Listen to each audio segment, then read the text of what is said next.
What's going on, family? What's going on? What's going on? I'm gonna let this joint bubble up for a little bit. I ain't gonna keep y'all too long, but we're gonna get into the energies of the sun transiting your houses in the natal chart for Sagittarius season. We're gonna break it down real quick.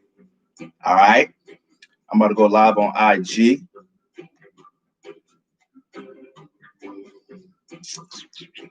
How we feeling? How we doing tonight? How we feeling? How we doing tonight?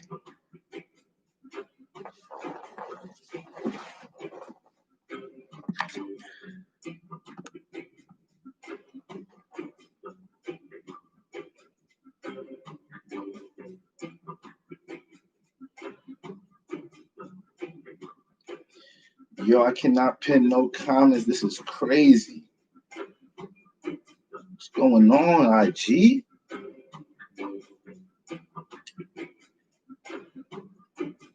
Oh well. Oh well. I guess I can't pin nothing tonight. But that don't stop the show. What's going on, family? Mrs. Dub 20, Blue Intention, Sex and Stardust. We about to get into these energies real quick, man. We about to get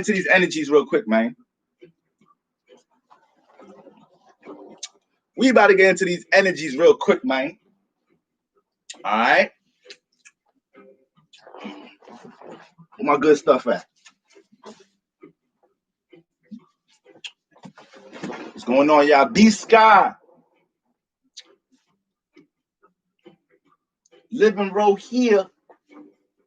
Girl next door tarot, lip gloss swag, Shig Light, Steen XX.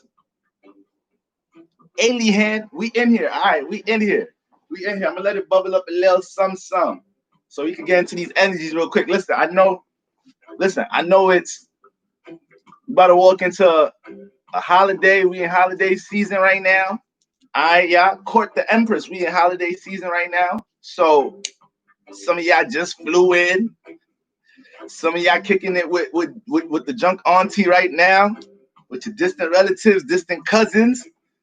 The cousins up to no good, but it's time for everybody to be together right now, all right?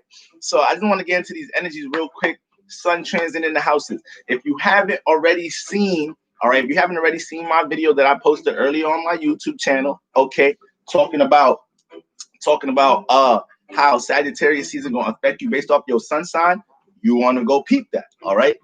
These are the energies we about to be in for the next transit.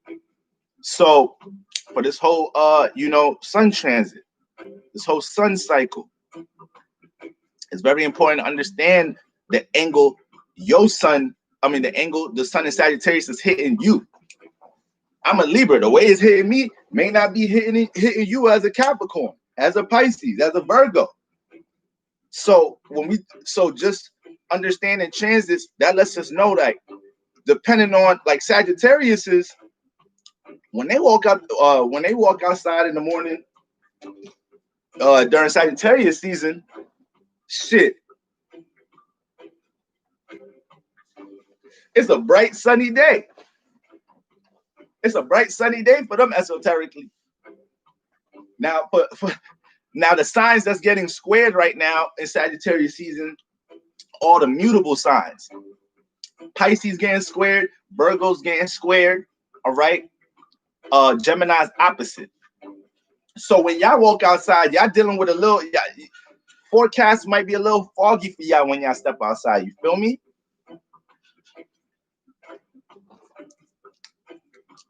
Con Edison might be outside making too much noise when you're trying to get sleep this Sagittarius season. Got that sun hitting you at a certain angle, all right? So we really have to understand the relationship of these sun and moon transits, how they hit in our houses and how they hit in our suns and moons for the most part. We all react to these things differently based off the different energies. So yes, this will be saved. I'm on YouTube live right now. I wanted to come on IG live and YouTube live just to get y'all more familiar with me going on YouTube live. So I was just gonna be on here for a couple of minutes and then just stay on YouTube live. But for the most part, I think I'm gonna just do this live on both sessions. All right, I mean on both live streams. But this will be saved on my YouTube. All right, M Hill Sounds. Y'all go check out my brother, man. Soul Signs out now, man. That's the master conductor of the project. Y'all go check it out, man. I don't know what's going on, fam. I can't even pin my comment. Sun chancing in the houses. Every time I click on my comment box on IG Live, it's acting crazy. So that's why I'm on YouTube right now, because IG, I don't know what's up to do. I don't know what's out of. I don't know. But anyways, so if y'all haven't seen the video I posted earlier today, dealing with the sun, how Sagittarius season is affecting you based off your sun sign, you want to go ahead and check that out. Now I'm about to get into sun transit in the houses. Once again, I know it's holiday season. I know some of y'all with family. I know some of y'all probably taking breaks right now to watch this live. Y'all preparing food right now. Rastafarian Monk, Kem, Steen XX. So I know a lot of y'all preparing stuff right now. Y'all in the kitchen. Y'all helping mom do. Y'all helping grandma. Y'all helping y'all sisters, whatnot. You know, you're getting things ready right now. So I just want to put these energies in the air. All right, so y'all can come back to this or whatnot. Come back to it later tonight. Come back to it early tomorrow. Come back to it 2 days from now, because you're gonna be experiencing these energies for the next 28 days. So for the most part, we in the building, wavy baby. Shout out. Okay, we lit tonight. We on IGA, YouTube. But let's get right to it. All right. So when we talk about the sun in a new sign, this is a new energy. This is a new wave. This is a new consciousness. This is a new awareness that we're all being influenced by. Don't matter what your sun sign is. You getting hit with this Sagittarius energy, because the sun is showing us the energy to pay attention to. The sun is beauty with depth. The sun is showing us what we're supposed to be taking action on. All right. So when we're looking at it transiting our houses, yeah, you might be I'm a Libra sun in the 9th house, but right now, the influence, you feel me, is transiting my 11th house. All right. So I'm naturally in this lifetime more supposed to be geared towards taking action towards my forms of spirituality, creating new experiences, you know, my belief system, traveling physically or internally. Okay. But when we're talking about the transits, this is the area of life that this season is influencing you to be more action oriented. This is the area of life that universe needs you to come out with some more awareness at the end of this season. Okay. So like I was saying during Scorpio season, and yeah, I'm gonna keep looking at both. Once again, for all the newcomers in here, everybody just coming in right now. I'm on IG and YouTube. So if y'all see me giving y'all the cross out, if y'all see me back and forth, that's what I'm on right now. Y'all already know I move a lot, but that's I'm trying to just engage.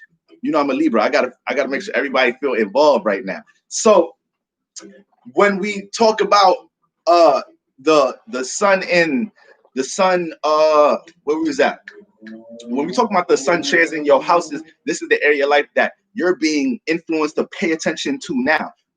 And during Scorpio season, I was telling y'all, I was like, yo, at the end of Scorpio season, to know you had a successful Scorpio season, or to know you grew, because successful that's, you know, subjective, but to say you grew or evolved during Scorpio season was to have more of an awareness, have more of an awareness with how you deal with your 8th house energies, aka your deep passions, aka your deep desires. All right. That's what you want to have. That's the energy you wanted to conclude. Oh, listen, Dolo the pilot, man, that's like, he only a couple years older than me, but I look at him like a master teacher for real. I recommend him for everybody. Like he's really out here doing wonders for the community. I really think he the GOAT. He the GOAT, man. So shout out to Dolo the pilot, man. But for the most part, you got energies where we had to come out of Scorpio season and shed that skin, dealing with our deep desires, deep passions, deep feelings and emotions, some traumas, some feelings and emotions that impacted us in the past. A lot of us dealing with exes, a lot of us dealing with past people in our life that connected to certain desires we used to have, okay? Or connected to certain desires we still have now, and they came and just played an example of that desire, and universe just utilized your ex. And you don't know why Scorpio season you're going back and forth with your ex.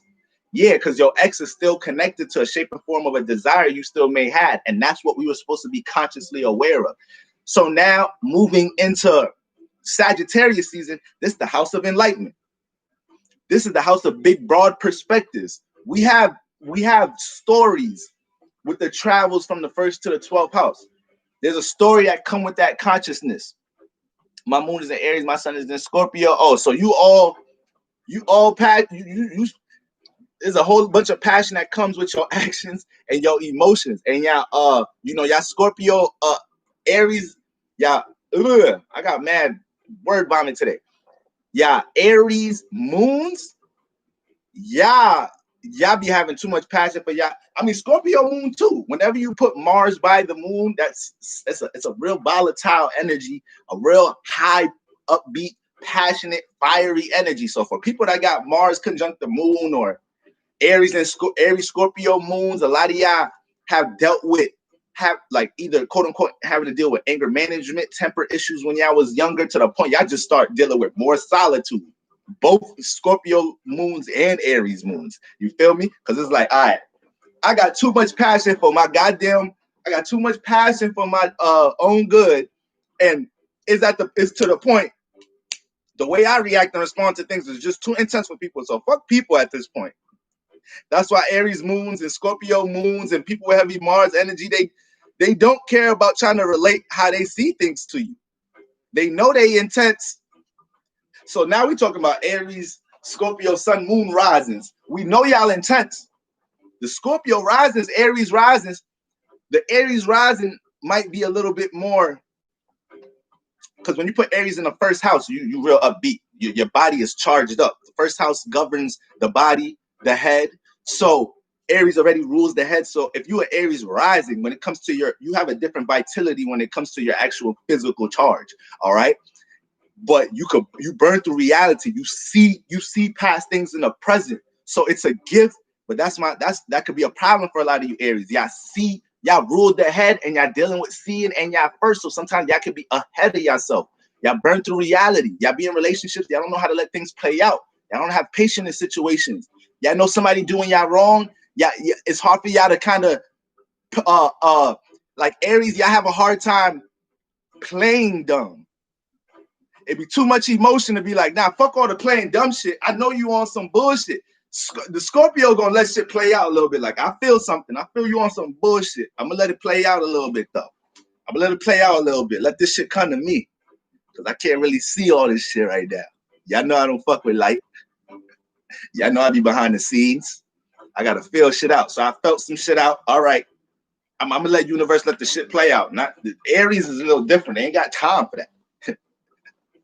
I ain't got time for that. Got time for that. Ain't got time for that. Who said white boys can't sing? Who said white boys can't sing? See, man, y'all be getting caught up in the whole race, melanin, and all that. Man, if you got soul, you got soul. And I ain't got time for that. Got time for that. I heard that song. I thought that was some brothers. I seen the music video. I said, oh, all right. My boy swagged up on this track. But anyways, family. Anyways. So just had to digress for that Scorpio Aries placement. But I don't want to get too, y'all know me, I could end up entertaining a little too much comments right now. I really just want to throw these energies out for y'all. All right. So y'all could take these energies and settle in. Like I said, it's a holiday in the holiday season right now. You always want to cultivate a holiday in your personal spiritual way, because us celebrating all the energies of the holidays, these really just programs and whatnot. So you don't want to be too much of a spiritual extremist where you're like, fuck Thanksgiving, and do you know the history of where this started from? And I ain't eating this shit. Y'all niggas got to eat vegan. Like that. Like when you're on your spiritual path, you got to really find a balance between the physical reality and spirituality. Like you got to be careful, fam. You got to be careful. Enjoy time with your family. Take the positive virtues out of these holidays and whatnot, and remix it into your own spiritual event. All right, that's what we got to start doing. Your birthday is a holiday. You celebrate it like it's a holiday. So why don't we have our rituals? Why are we not being consistent celebrating every day in a certain godly energy? Just because it's motherfucking Monday and we don't feel like getting up for work, don't mean we can't program the fuck out of this day to make this a birthday energy day. And that's what we got to understand. The deeper you get into the spiritual shit, you start understanding it ain't so much about what you're doing, it's how you doing. It ain't what you eating, it's how you eating it. You feel me? And that's real talk. This is real talk, family. This is real talk. When I talk like this, to the average person, this shit sounds like some fix the doors on some real shit. Yeah, no, this for real talk. When I talk like this, I could sound crazy to the average person or whatnot, but our whole lives are us being lost in programs for us not to think like this. Every single thought, every influence that you could catch in this lifetime to make you think something like, yo, I actually control this shit. My life is in my hands. Like all them type of thoughts, there's been millions of programs set up for you not to think like that. Not to think like that. So the more you learn that you are a magician, the more we learn we are magicians here. When we talk about manifesting, it ain't no cliche shit. Let's get deep into understanding how we bring essence from the esoteric realm down here, okay? We be lost trying to find shit in this external realm. And people, places, and things. Nah, this shit is inside here. All this shit outside get cultivated from inside here. The quality of your thoughts, where you put your emotion at, all right? But these are things I talk about all the time, all right, y'all? But back to the sun transit in the houses, all right? I don't want to digress too much tonight, y'all. So when we talk about the sun transit in the houses, regardless of the sign, we know it's Sagittarius season, but just with the sun transit in the houses, this is, like I said, this is a house that needs some awareness. We have 12 seasons, not 12 seasons, but we have 12 sun seasons. Each of these seasons are periods of our lives where universe needs us to focus up on something, to put something in our lenses, in our perspective right now, if it wasn't before. Now it's Sagittarius season. The things that we need in our lenses right now is everything dealing with your spiritual path, everything dealing with your experiences. We're dealing with fire energy, all right? We're dealing with fire energy. Fire is dealing with expression. Fire is dealing with how you see. Fire is dealing with how you feel. This is why fire signs, there ain't no keeping shit to themselves. It's fire. It's the push out of what you feel. Water is the internal energy to how you feel. So water signs, they're gonna take a minute before they express how they feel. The fire signs, they gotta push out and see the expression first. They think or feel something, they gotta give it an expression first. It's fire. It comes off, it's futuristic. All right. So this season, we want to pay attention to the things we've been learning.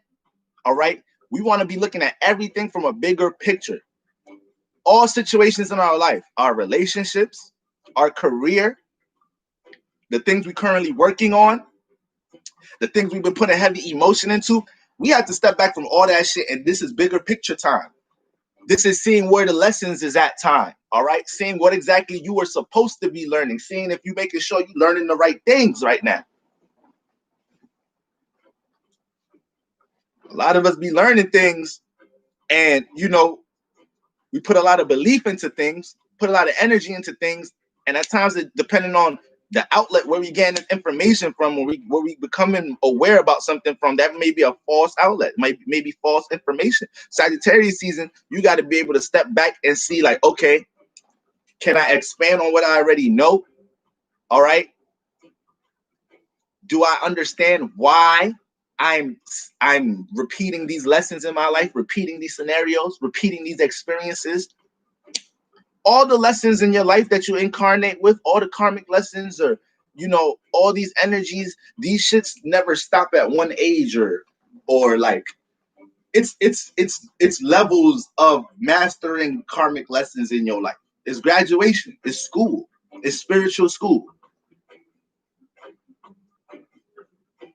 So if you incarnated here with if you incarnate into this realm, and let's say you got a lot of issues dealing with overthinking, you overthink so much that you kill so many of your dreams and aspirations in the physical, to even you don't even get to the action phase of a lot of your dreams, a lot of your imagination, a lot of your aspirations. So let's say like you got the North Node, like in like a person dealing with this type of energy would be like a North Node in Pisces. A North Node in Pisces, you guys overthink a lot. North Node in Pisces, 12th house, you overthink a lot, place too much insecurity. You overthink to the point that you develop so much out of nowhere insecurities about your dreams and imagination before even acting on them. All right. You know, Virgo energy, Gemini, Mercury energy, heavy Mercury energy. So if you have an issue overthinking and you know that's something you got to deal with in this lifetime, there's levels to that. You graduate. Maybe you still overthink to a certain degree in high school and you had to learn. Then you started noticing you overthinking this department, that department. So over time in life, you're learning, you're aware about your issues, you're aware about where you want growth at in your life, but it's not the same lessons you're experiencing when universe see like, okay, we see you learning, we see you embracing it. Okay, another lesson, because you smarter now. You got more experience now. You a bigger spirit than you was when you was experiencing these lessons early in life. All right. So this is continuous things. All of our lessons are continuous. Okay. It's just we graduating. We esoterically graduating. All right. So cha-cha. So, what's going on, everybody? Mighty, what's going on, everybody? For everybody, like I said, I'm on IGA YouTube right now. So I'm engaging with both parties right now. So overall, these are the themes of the sun transiting your Sagittarius house. The house you have Sagittarius in, Grace, what's going on? The house we have Sagittarius in is the house you already going through a lot of experiences in that house. Wherever Sagittarius is at, you already going through a lot of experiences in there, and wherever Jupiter's at. Understand that you learning a lot there. There's an expansion energy there, aka there's a lot of things accumulating over time for you to gain some awareness from. So you experience a lot of things, connecting to a lot of things, depending on the energy, you feel me? Or I mean, the house that you have Sagittarius is the area of life where you're going through a lot of these experiences. All right. Wherever you have Sagittarius at, you're learning to express your influence, to express your knowledge and wisdom in this house. The houses that you have fire in, family, these are houses where where you can get very expressive at. All right. Y'all want to look at your houses, see what houses you have fire in. And then your actual fire houses, the first house, your personal expression house, the fifth house, the creative expression house, and the ninth house, which where the sun is at right now in Sagittarius, the ninth house, this is how you express your knowledge and wisdom, what you accumulated personally, creatively, and then how you express your knowledge and wisdom and what you gain from your experiences. So looking at the elements in your fire houses show you a whole lot about how you deal with expression in this lifetime. You got fire in them firehouses, yeah, you probably be burning through reality all the time. It's probably hard for you to stay in the present if you are Aries, Sagittarius, Leo rising. If you are water rising, Pisces, Cancer, or Scorpio rising, y'all express yourselves with emotional intent. Can't nobody get an expression out of y'all if y'all ain't got no emotion in it. If y'all don't care about it, y'all ain't got a word for it. I'm an air sign. I could talk about shit I don't give a fuck about sometimes. I'm a Capricorn moon. It ain't gonna happen that often. But the Libra sun, the Aquarius sun, well, maybe no, the Aquarius sun, not so much neither. Libra sun, Gemini sun, oh yeah, we could talk about shit we don't give a fuck about 24/7 and have you thinking we enthusiasts about the topic we was just talking about.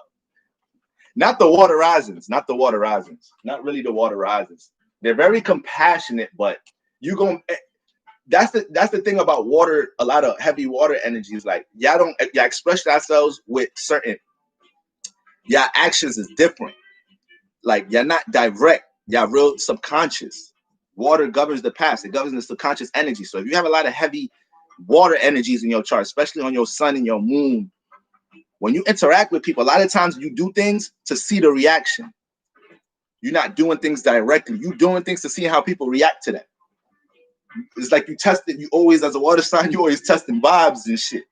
It's like, nah, that direct communication shit don't work all the time. It don't work all the time. Let me say this. See how they react to that. Let me just do this, see how they react to that. Then that's gonna give me this how a water sign thinking though. That's gonna give me an indication of how this person deal with feelings and emotions, what vibrations they in, depending on how they react to this. Or if I do that, seeing how they react to it. That's water signs all day. It's heavy subconscious energy. So, and this is you dating a water sign, you got to keep this in mind. You'll get psyched up thinking it's all about what they say.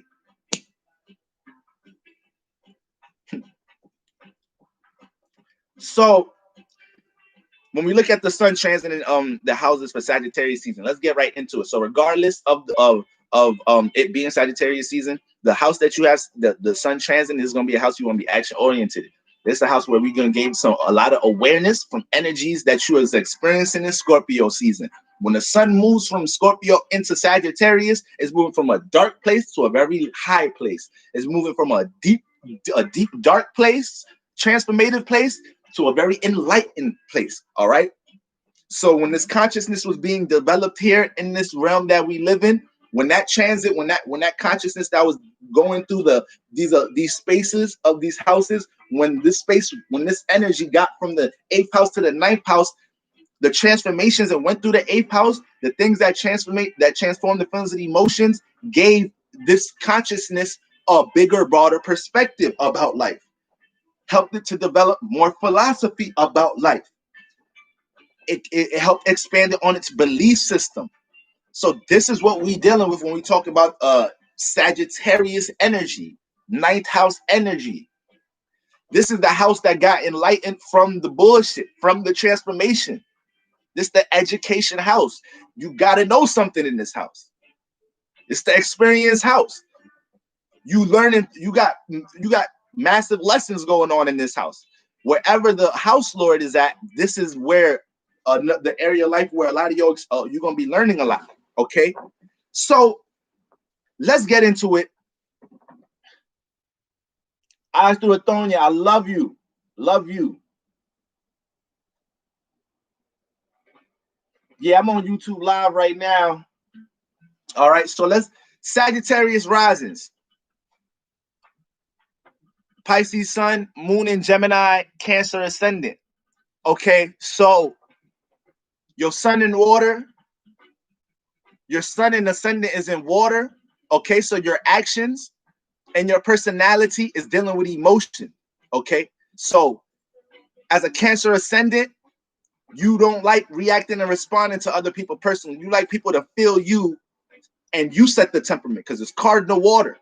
So you can take things personal a lot with that moon influence in the first house because you put a lot of emotion into things that you're into personally. The people in your personal circle, you die for the motherfuckers. If not, they want to be in your personal circle. Water risings don't keep people that, if you're in their personal circle, they love you. It's to an extreme. They don't keep people with half-ass relationships in their personal life. All right. Now, your sun, your moon is Gemini. Your moon is in Pisces. Your sun and moon squaring each other. What makes you the most comfortable as a Gemini moon is having people to relate to, having people to relate your ideas to, having another counterpart energy to have the exchange of what we have going on internally, but more so in an intellectual way. You're very curious. You know how to see, you love to seek information. You love to learn new things. All right.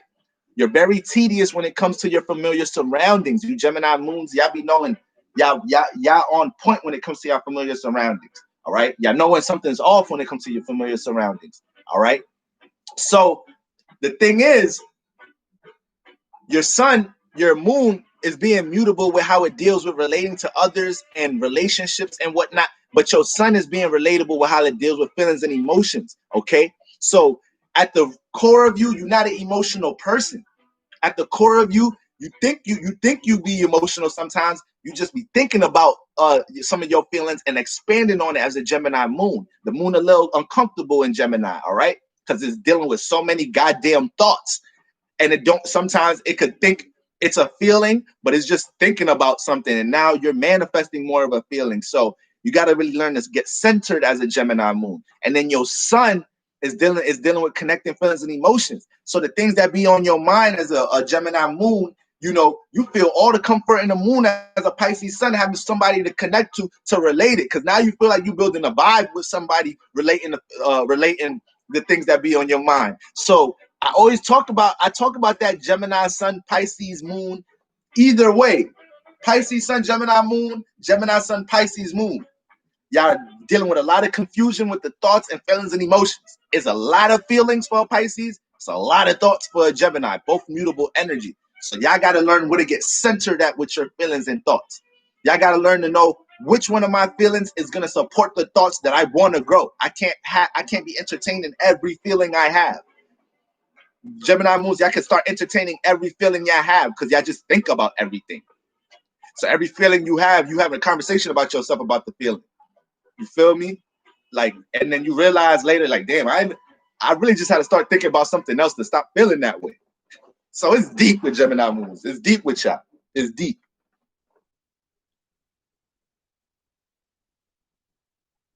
Cosmic Goddess, please check your DMs. Please check your DMs after this. All right. And let me know if everything's okay with that. I've been trying to get in touch with you. All right, family. So, all right, I didn't even get into the houses yet. All right, let's get right into the houses. Like I said, it's holiday week. I don't want to keep y'all. I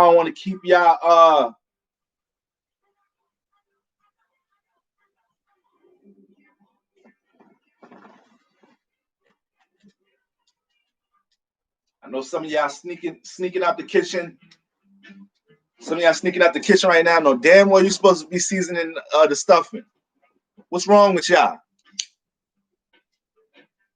Ain't nobody trying to hear the reason the seasoning on the stuffing off tomorrow because you was watching Astrology Live. You know damn well your family members ain't trying to hear that. With all the bullshit going on in 2020, I can't even come home. Y'all siblings coming home from college. Some of y'all ain't see y'all family members in a minute. Niggas is tight. Like, my big head ass sister watching some nappy head ass nigga talking about the stars and shit on IG, and the fucking stuffing came out fucked up yesterday, man. Damn. I was thinking about that fucking stuffing for the past 2 months. She knows she put her motherfucking foot in that stuffing. She wasn't even looking at the motherfucker. She was putting the season in the motherfucker, and she on IG Live. Talking about Mercury and nodes and past life. Yeah, my sister be bugged out. All right, yo. What's my Venus sign? Libra in the 8th house. So my bad, y'all. Let me let y'all get back to y'all kitchen duties. Sagittarius rising, sun transit in the 1st house. All right, all my Sagittarius rising, shout out to y'all. Right now, y'all got the sun transit in the 1st house. All right. So as a Sagittarius rising, wow.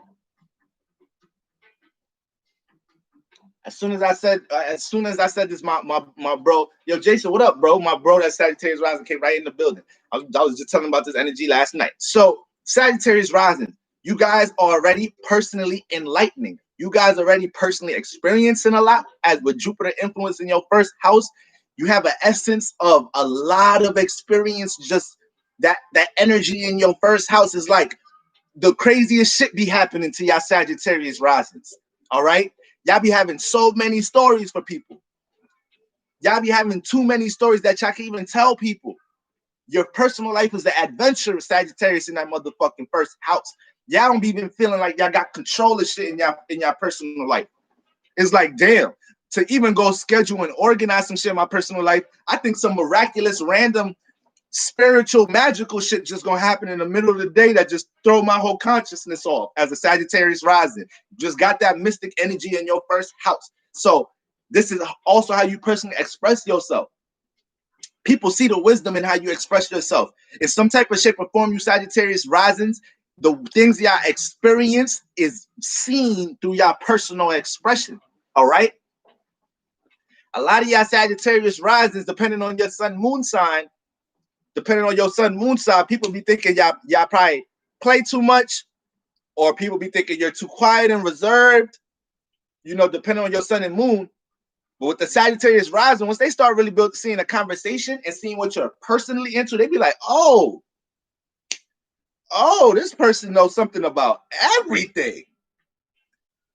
But that's not really that common for, because with that influence in the first house, y'all have real jovial like energy spirits. So y'all real upbeat people, love y'all energy, Sagittarius risings.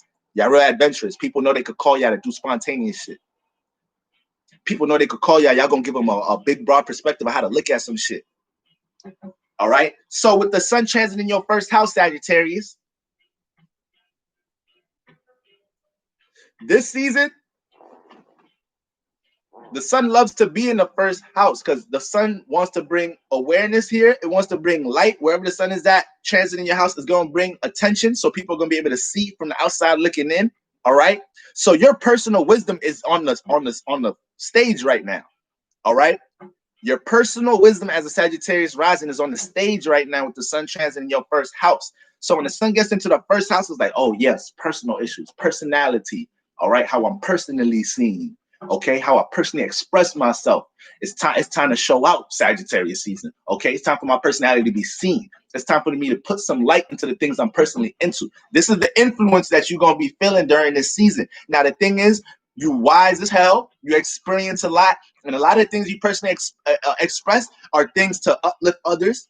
All right, enlighten others, expand the way people think and feel about things, give other people different perspectives to look at things. So this season, you got to be careful of being too preachy. You got to be careful of being too preachy, Sagittarius rising. All right, because you're already fired up in that personal house. Sagittarius alone, the energy alone, Sagittarius could be real preachy. All right, Sagittarius could be real preachy. If we don't have your beliefs, then our spirituality don't matter. If we don't see and feel the way you feel about life and your personal experiences, then then maybe our shit don't, like, our shit not valid. My personal experience don't mean nothing, huh? Okay, because you the pastor. All right, you the pastor, Sagittarius. You got it. My personal experience, you got the ultimate message. All right, you know, Sagittarius, you know y'all could jump into that energy. All right, so as a Sagittarius rising with the sun transit in your first house, you gotta be careful of this. You gotta be careful of this because the sun is exalted here. So when a planet is exalted, this is the highest energy of a planet. Niggas can't fuck with you with your exalted planets. It's like you going to somebody else's mansion party trying to tell them how to run their party. It's like you are a strip right now trying to have an influence on how I'm running my own $1 million party with my rich friends. Who are you? That's an exalted energy. All right. So exalted energies in your would be Aries suns. All right. Your suns is exalted. Cancer moons. No, not Cancer moons. Not Cancer moons. Taurus moons. All right. Mercury in Virgos. That's an exaltation. Where the fuck Jupiter exalted at? Jupiter's exalted in Cancer. That's an exaltation. Mars is exalted in Capricorn. Venus is exalted in Pisces. All right. So if you have any of these type of placements, you got to understand you the fucking shit with that placement. You got to understand that energy. You at the peak, highest godly energy of that energy, or you in the highest frequency vibration of that energy. All right. Now this is the thing about exaltations. Exaltations, you can exhaust yourself. This is an area of life where you may exhaust yourself, though. So let's use you Aries suns for an example. Your sun is exalted, so it loves to be in the Aries constellation because it gets to put all its light action towards its personal intentions, how it personally expresses itself. All right. This is why Aries don't give a fuck. The sun don't care about how hot you feel when it's doing what it do, when it shine. The sun don't care what you think about the way it expresses itself. It don't give a fuck about what we think. Aries don't give a fuck about what we think. This is why they the most passionate, some of the most passionate spirits here. This is why they accomplish so much based just off of pure grit and determination. Aries began places with no fucking map. It be no map, no blueprint. And you look at the shit they manifest and be like, wait, how? How? Where did you get a sense of direction? Nigga, I just do it. I thought it. I do it. The sun is exalted here. We acting. We act. We place action. We get shit done. Aries sun. So but it can exhaust itself. It can overexpress itself. Some of y'all Aries don't know when to chill. Y'all don't know when to beam it down a little bit. Like, all right, damn, son. Like, you been out all day, motherfucker. I don't even see the moon. I ain't see the moon in 3 days, nigga. You just been out here expressing yourself, trying to be having your path, not compromising nothing about your passions, how you feel and see about things. All right. So that's like Aries energy all the way, dealing with the sun in there, and that being the exaltation. So like I said, you at the highest energy, peak energy of your exalted planet, but at the same time, you can exhaust yourself with that energy. Now, the sun transit in the first house is exalted there. So you can exhaust yourself trying to be personally seen and how you personally express yourself right now, Sagittarius season, my Sagittarius risings. Be mindful of that, because on top of that, y'all gonna be placed in situations for your wisdom to be expressed. Like, is inevitable. Y'all about to be placed in situations this season to express what you into, to have the shit you personally into gain some attention or light, or connected in some type of shape or form, to broadcast that. All right. Y'all gonna be in a position, y'all gonna manifest positions where there's gonna be something people don't know how to do, or something somebody doesn't know. Keyword know, wisdom, knowledge, Sagittarius season. It's gonna be something. This is gonna be a couple times niggas is calling your phone, knocking on your door, or you going tomorrow at Thanksgiving.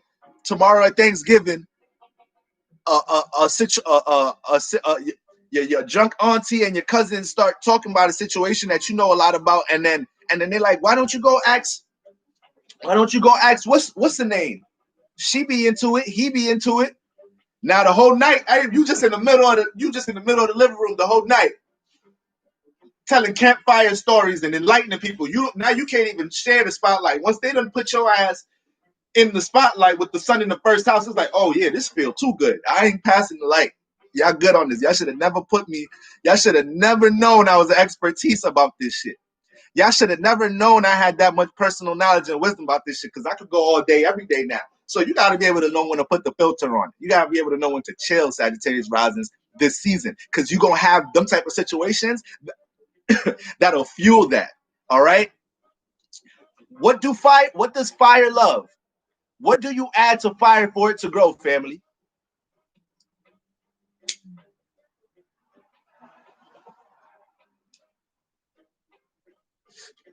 What do you add to a fire for it to grow? Some motherfucking gas. So when y'all gassing fire signs, when you encouraging or inspiring fire signs, it's a mini orgasm for them. A fire sign loves to be inspired. A fire sign loves to be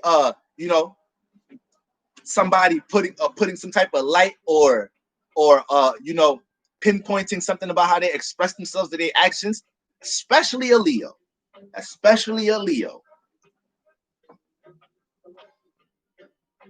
You got to be careful if you compliment a Leo, because that shit gonna start turning into responsibilities. You compliment that Leo one time, Leo go pick up like, oh, okay, all right. I hope you better keep them motherfuckers coming. I hope you better keep them compliments coming. I don't like that short-term compliment shit. I'm the sun, motherfucker. You let me know that I shine. You let me know how bright I be every day. Because I don't take days off. I shine every day.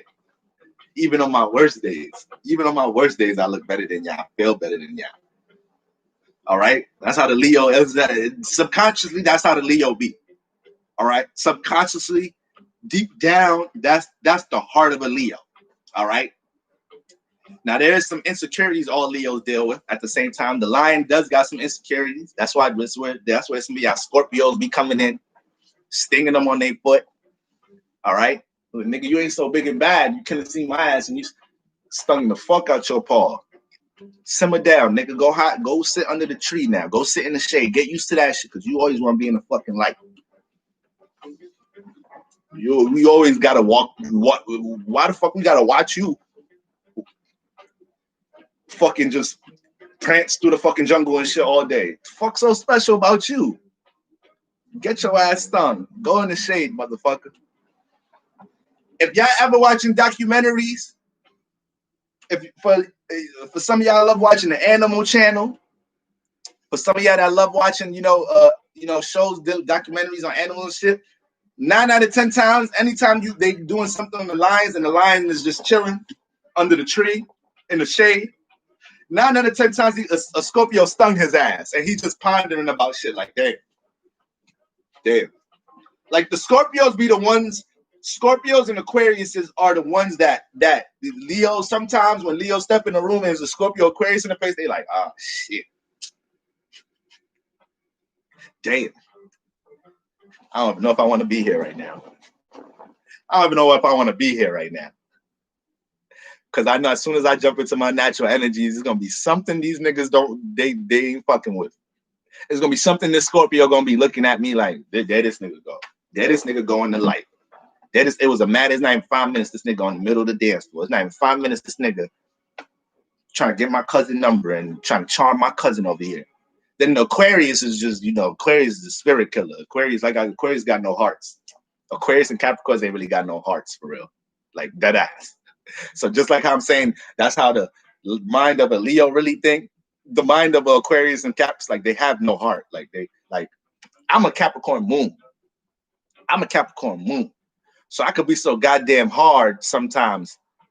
I could be so goddamn hard and dry that I didn't even realize it till later. Like, damn, I lacked that much compassion at that moment. I was that much in my own perspective about what I was thinking about my feelings that I didn't know. Like, the first time I was ever in love, I had situations in that relationship where it was just like, I had my partner feeling like, yo, like, I could just be like, how could you watch me cry like this? Like, how can you watch me be in this pain and not show any, like, just your face be reserved? Yeah, that Capricorn moon, that Aquarius is dry. Saturn don't care. Saturn don't be caring about feelings and emotions. Saturn don't be caring about all that extra shit. Like, a Saturn Aquarius, a heavy Capricorn, heavy Saturn, heavy Aquarius type person. These ain't the people that begging and pitying, going like, please, bro, please, I'm sorry, bro. These the motherfuckers that's going, like, if you looking for them to, like, to forgive you for some shit, the Caps and Aquariuses, man, good luck. And the Capricorns is more sensitive than the Aquarius. The Capricorn more sensitive than the Aquarius, but they both still dry and dry as fuck though. They both still dry as a motherfucker though. You feel me? So be careful trying to get some exchange of feelings and emotions from them. I'm just letting y'all know ahead of time. All right. I know there's some Aquarius, Capricorns in here. Some Moon like, goddamn, that's it. Yep. I know how to cut a motherfucker off. I know how to see somebody apologizing and begging, and I really don't give a fuck. Like, I really don't care. It take me a couple of years later for me to just start thinking like, damn, maybe was I too harsh? You're not even admitting you was harsh. You just starting to consider if you was years later, like, was I too hard on that person? So, if anybody gonna give you tough love, there's gonna be an Aquarius Cap.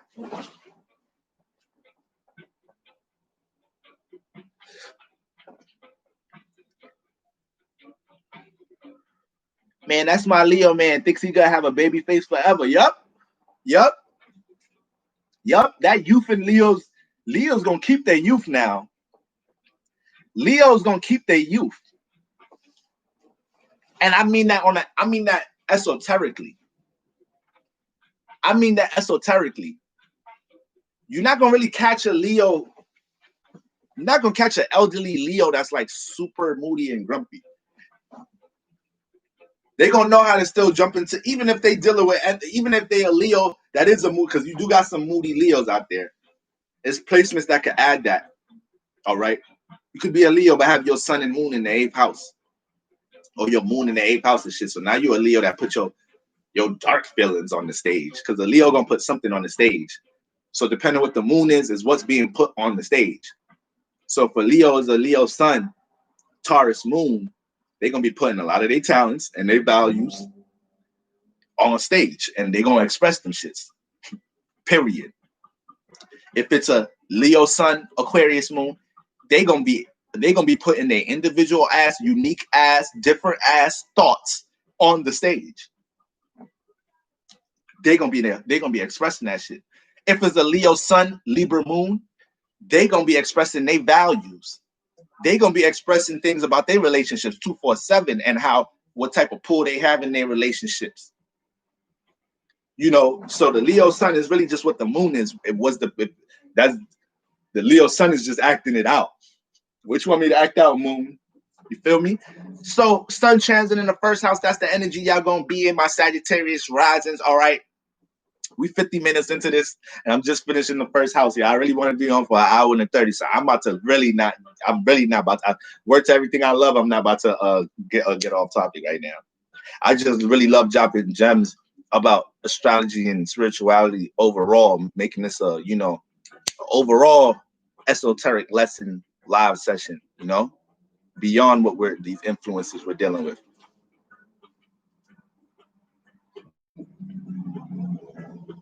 All right. So sun transit the first house, you attracting situations for your. Here you go, Ariana. My bad. Y'all gonna be attracting situations to be personally inspiring, to really the wisdom and knowledge y'all already be having on a personal level. Y'all attracting situations to put that in a spotlight in some type of shape or form. Express things that you gained in your experience and be an example on how to be personally expressive about these energies. All right.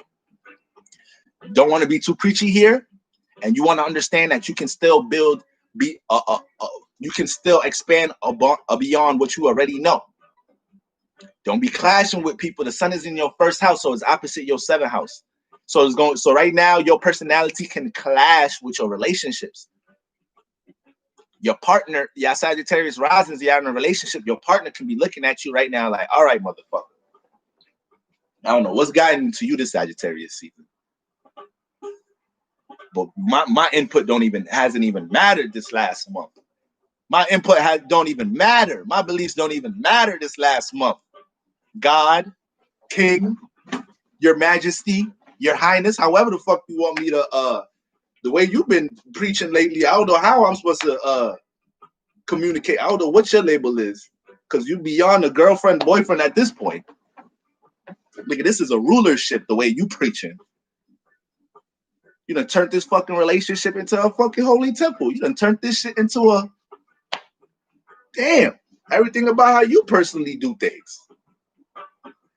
You introduced me to somebody the other day. You still ain't telling nothing about anything I do. Like, I'm your partner. So y'all manifest them situations right now. Y'all manifest motherfuckers in Thanksgiving really, really being like, why did we get him or her started? Why did we get them started? Don't be that person Thanksgiving. Don't have that. Don't be that Sour Patch Thanksgiving. All right, Sag risings. Now my Scorpio risings. My Scorpio risings. Okay, sun transit in your second house. All right, so I'm gonna go through these houses, family. Sun transit in the second house, Scorpio rising. All right, family. Now with y'all, the second house deals with your value system, the people, places, and things that you value. All right, your talents, the value you feel like you have to offer to the world, your self-esteem. All right, is an earth house, so we dealing with possessions, material possessions, monetary gains. All right, we dealing with career, we dealing with financial stability. So when you have the sun here, you're being influenced this Sagittarius season to expand your beliefs and see the meanings and reasonings to why you value the shit that you value. And be able to see that if your values is in negative places, you got to get wiser about your values right now with the sun transit in the second house. And you have to be able to plant the right seeds based off of your wisdom of what you know when it comes to the things that you've learned, when it comes to the people, places, and things you value in this lifetime. See, with Sagittarius in the second house, you already naturally value spirituality. You already naturally value, you probably love just learning about religion and things just that relate to any form of spirituality. Just love learning about this shit. All right. With Sagittarius in the second house, you probably manifested if you Freddie. Oh, I'm on live, bro. So, huh? All right. So, having Sagittarius here, I'm not surprised if y'all already manifested careers in a situation where you're teaching. All right. Or in some type of shape or form, you're in a position to give an awareness to somebody else about something, to another party about something. Because you already value self-expression. You already value, experiences, adventures with Sagittarius in the second house. So with the sun transiting here, Sagittarius in the second house, it is looking at its influence to be looking at its values from a more wiser perspective, okay? And you're being placed in a lot of experience. Remember, wherever you have Sagittarius at is a house where you're already going through a lot of experiences. So having Sagittarius in the second house, you already go through a lot of experiences in the career area, dealing with your values, going through experiencing, learning that this person you valued was a super wrong value to have, all right? And it helps you build bigger perspectives about how to deal with your values. So the sun transit in this house, we want to be able to see the bigger picture about career, the bigger picture about what we've been planting seeds in order to grow career, in order to grow financial stability, all right?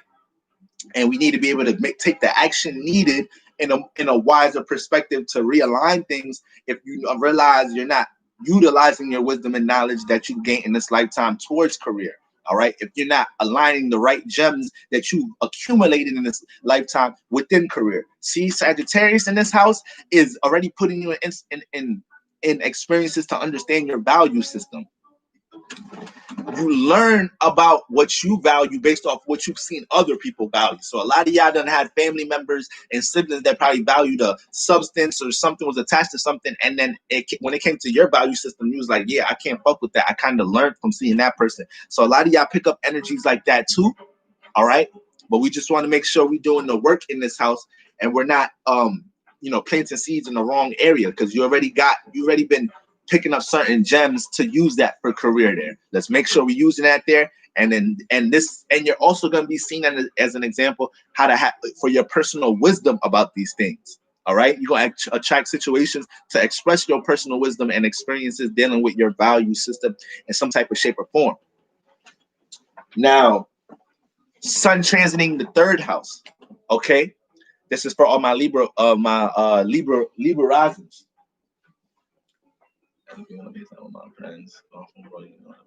Right. So when we talk about sun transiting the third house, all right, Libra risings, we know that the Sagittarius opposite here. All right, this is the house that gave birth to Gemini. This house is dealing with communication, your familiar surroundings, your local environment. Sagittarius is dealing with foreign energy, traveling, foreign, the shit that ain't in your local environment, the shit you ain't familiar with. Experiences. That's how we expand with Sagittarius. This is what Sagittarius energy wants us to do. This is what it wants us to pay attention to this season. The shit that's beyond our familiar surroundings, our local environment. All right.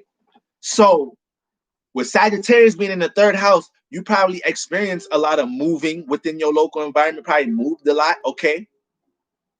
Probably felt like you went through a lot of experiences in your local environment. And a lot of these experiences were teaching you how to deal with human interaction, how to deal with relationships, being wiser about who you connecting to. A lot of Sagittarius in the third house come with a lot of experiences about what you learning, really what type of friends to have with Sagittarius in that third house. For you Libra risings, man. All right. You Libra risings is learning. Libra risings, y'all learning at a very speedy pace in this lifetime. All right. Because all y'all constellations is reversed. So you're experiencing 180 energies in all areas. So when it comes to the house that deals with your familiar local environment, your siblings, your relatives, the people in your neighborhood, the people you play basketball with in the park, your friends you was jumping double dutch with, you feel me? the person that worked in the store in your corner store in the neighborhood. That's all third house energies. So you got Sagittarius here. You probably didn't get a chance to connect with all that shit. So it's traveling. Your family was moving all over the place. You could come in if you need to come in, bro. I was just saying I'm on live. Your you was moving. It was real spontaneous in your third house. So you had to learn how to just see things from the bigger picture. You could even probably get comfortable in your local surroundings, y'all Libra risings. All right. I know 2 Libra risings. I know more Libra risings, but you know, I have a personal relationship, close relationship with 2 Libra risings, and their whole local environment has always been a shift. One of them was always going from parent, going back and forth from this parent house to this parent house, and they was playing basketball with me, so we was always traveling all the time. Okay, I have another one. I have another close Libra rising friend, and that's Sagittarius in the 3rd house. You know, shit, and they got Uranus in the 4th house. So Uranus in a is in their 4th house because they got Sagittarius somewhere there. But for the most part, because like having Uranus in like the 3rd or 4th house indicates a lot of movement, a lot of transformation within your family home environment and your local environment too. But you know, when you have for you Libra risings with that with Sagittarius in the 3rd house, you go through so many experiences in your local environment to the point that you ain't. What is a local environment? What is a local environment to you Libra risings? Yeah, I don't know.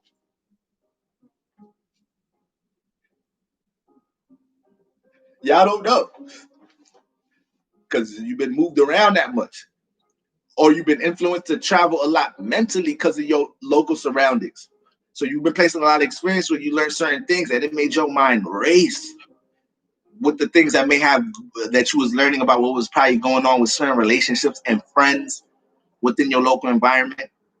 You know, certain relationships that you've had that's transformed you or gave you another perspective on how you want to relate and communicate. So this is why having Sagittarius in the 3rd house, you Libra risings, y'all end up articulating yourself from a more wiser perspective, from a bigger, broader perspective. If you have no Libra risings, look at them, get into conversation with them, test it out. Love you too, D. I moved to 3 different states. Look at that. So it be like that, you know. But all them experiences, like I said, teach you a lot about surroundings, period. Not just your local surroundings, about surroundings, period. Y'all end up making y'all local surrounding a bunch of places. A bunch of places end up feeling familiar to y'all Libra risings, especially because y'all attract so much damn relationships. All right. So this is the season that you want to learn how to communicate learn how to express your wisdom, okay, about how to deal with relationships and relate to others. This energy, you don't want to get caught up debating people, all right, because the sun is opposite your 9th house, but you have in the 3rd house. So you have in a house that's dealing with the facts, communication, details, information, you have spiritual energies in that motherfucker. So people be trying to debate you because debates that people feel like you're like a lot of y'all manifest situations debating people, and they be thinking that you're not being logical about the debate. You're being too philosophical. It's like, motherfucker, that's faith-based. I'm dealing with facts, bro. And you're like, and you be the one steady telling them, like, yo, bro, sis, you're not seeing the bigger picture. All right. So this is how you be clashing in that area. It's like you already wise in the area. It's like you be too wise there. All right. And people be like, yo, you got to learn to dissect things. You're missing the details here. A lot of that energy. All right. So with the sun transit here is this season is learning to decipher that. Learning to decipher when you got to learn to be the bigger person in these situations and not get caught up trying to, communicate your philosophies in a logical way. All right. A lot of shit with spirituality ain't got shit to do with no goddamn logic. Understand that. Understand that much. The essence of spirituality is motherfucking faith. belief, your imagination, vibrations, feelings, and emotions. All right.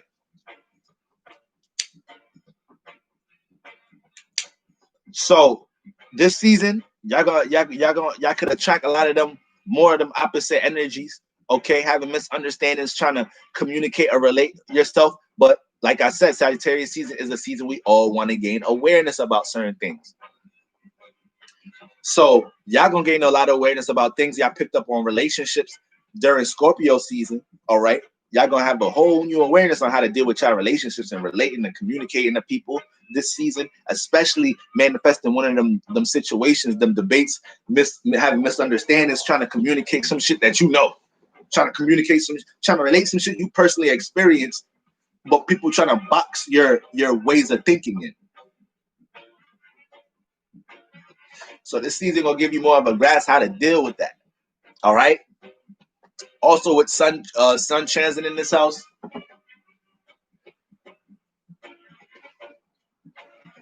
you're gonna be more aware about things in your familiar surroundings, things that ain't ain't supporting your belief system. All right, more awareness about that. All right, you're gonna be able to build more perspectives about things that you already was putting your knowledge in. I mean, that you already was studying, or you thought you was aware about when it came to your friendships and your familiar surroundings. These can be people, places, and things. So you gotta keep an eye out for that. Sun transit in the fourth house. We know the fourth house is a water house.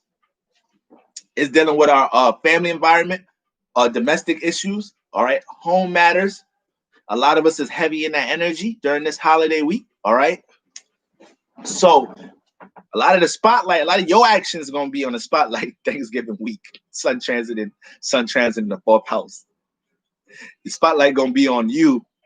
Spotlight going to be on you during this transit, all right? Your actions and the things you personally into going to be on in your personal belief system and what you personally believe in and have aspirations and all that shit on the stage when it comes to your family home environment. So keep that in mind for all of y'all. That's the only spiritual person, the only esoteric spirit in the household this Thanksgiving week. Keep that in mind. I'm telling y'all that now. One of y'all might DM me tomorrow. Like, damn, bro, this shit started early. All right. I'm already getting interviewed and shit about my beliefs and shit in the home. But you're gonna develop more of an awareness about how to deal with your feelings and emotions from a bigger, broader perspective, especially through a lot of things that you dealt with in Scorpio season. A lot of things that you dealt with in Scorpio season with the sun transit and your third house energy with a lot of your relationships gonna give you a lot of insight in the fourth house of how to organize your relationships to a sense in order to make because the fourth house is the home within you. It also manifests into the family and home environments, but it's the home inside you, is the heart chakra area. So this is like you want to gain more of awareness on how to do things to help this area out, but it's going to be manifested through things with your relationships from past season. All right. And the sun transit in this fourth house, you're going to also be an you're going to manifest situations to be expressive of your experiences and what you know. So, not only is you going to be in the spotlight in the home and family environment, but you also going, your knowledge and wisdom may be tested. All right. People want to see what you've been experiencing. All right. And people, with the sun transit in your fourth house, is like, remember, the sun brings light. So when you put it in the fourth house, it's like people kind of are gaining more of awareness from the outside looking in on your emotional well-being. All right. So people are going to be able to pick up things about your temperament, or pick up the frequency vibration of something that you really was keeping private. All right. Because the fourth house is your private space. You really going to want to dive into your private space with the sun transit in the fourth house in Sagittarius season. Okay. With Sagittarius in here, you a Virgo rising. So a lot of the times y'all learn a lot in the fourth home. And I mean, the fourth house in the home environment. A lot of y'all feel like y'all don't have to travel. A lot of y'all be feeling like y'all don't have to go outside your local environment or your family home environment and travel. Like, I'm good. I learn in the crib. I be studying in the crib. Like, be learning shit. I done learned a lot from my home environment. Like, Sagittarius here, another indication of traveling a lot. All right. Or just not having a stable home. All right. Not saying there wasn't no love in the home. I'm just saying like the home might have been type people in and out the house. Mad people familiar with your house and shit. Like mad people know that the bathroom there and your room there, and you don't know them. All right, a lot of them energies in the fourth house too. So you just want to be in a space that you're doing your best to cultivate that privacy and that solitude, because it may feel like some energies is invading that in some type of shape or form. All right, so it may be a little hard to feel like you got a sense of privacy, or it may be hard to feel like you're not able to keep your feelings and emotions and certain thoughts to yourself right now. So being able to find that private space is important. Yeah, Kailasha, yep, you could just DM me after this. So and I'm doing the Black Friday week, esoteric Black Friday week reading sale. I'm gonna mention it tomorrow morning and make a post about that. All right, it's gonna extend until Sunday, y'all. All right. So for the most part, when we talk about Sun transit in the fourth house, is going to be a real emphasis on your emotional stability and what supports that. All right, what supports your private space, and you being wise about how you deal with your private space, how you deal with your private energies this season. You guys got to build more perspectives and see the bigger picture of how you may have manifested certain circumstances in your life by how you've related the feelings and emotions, or how you've put some certain things into your private space. The sun brings awareness. So it's going to be things that you're able to see. You have to understand that wherever the sun is transiting, there's going to be things you're going to be able to see in this area that you wasn't seeing before. So, and it don't matter how enlightened you or how spiritual you are. This is just natural energies. It's just is what it is. If the house is dark and the light is on in one room, you're only going to be able to see certain shit in that room. That's the only room you can really see shit in. So you in the house though. You feel me? You've been in the house. You feel me? But that's just the house that got the emphasis, the awareness. So you're picking up way more here. So with the sun transit in the fourth house, it's gonna be more of an awareness of the things that don't support your emotional stability. You're gonna see the things that you allowed in your personal space that you ain't see before, or it was subconscious. You ain't know you let this person, this place, or this thing, or these concepts in your private space. So this gonna be a season when you dive into your private space, you're gonna really be able to be like, oh shit. And now you're gonna be in a state to detach and release from these feelings and emotions. Okay, these people, places, and things that you don't want in your private space, close to that heart chakra. Okay. Sun transiting the fifth house. Sun loves to be in the fifth house. You have Sagittarius here. All right. So this is for my Leo risings. Okay. So when you have Pluto in Sagittarius in the fourth house brings a lot of transformation in your home environment. Okay, brings a lot of power and control issues when it comes to dealing with the feelings and emotions. It's hard to feel the way you want to feel in the fourth house. Somebody else, your parent, your father, your mother, your cousin, your relative, they be really taking advantage of how they know they can affect your feelings and emotions. So just to get possession and power and control of your own feelings and emotions in your home environment is a struggle because of the influence of a transformative influence there. Pluto is bringing some type of transformative influence in there. So it get tough in there. It get tough in there with Pluto in the fourth house. But you go through so much transformations of the feelings and emotions, you end up being wise about how you deal with the feelings and emotions, and you end up understanding how to transform your own feelings and emotions, aka how to put yourself in certain frequency vibrations, where now you have a certain resistance and a sense of endurance to be able to have possession of your emotions. So it's motherfucking tough with Pluto in there, but that's how you got to look at that shit. This life, you learning how to get possession of your feelings and emotions. It's almost like there's so much influences outside of you. Sometimes it feels like when it's always inside of you. It's always inside of you, but it's always gonna Pluto in the fourth house gonna feel like shit is always taking from how you're trying to gain emotional stability. This make you feel at home, something get transformed there. This person make you feel at home, something get transformed there. You put a lot of care into this get transformed to the point it's like, all right, fuck that. I ain't putting nothing in my private space. I ain't putting care into nothing. Like, fuck it. It's just going to get transformed. But you can't think like that.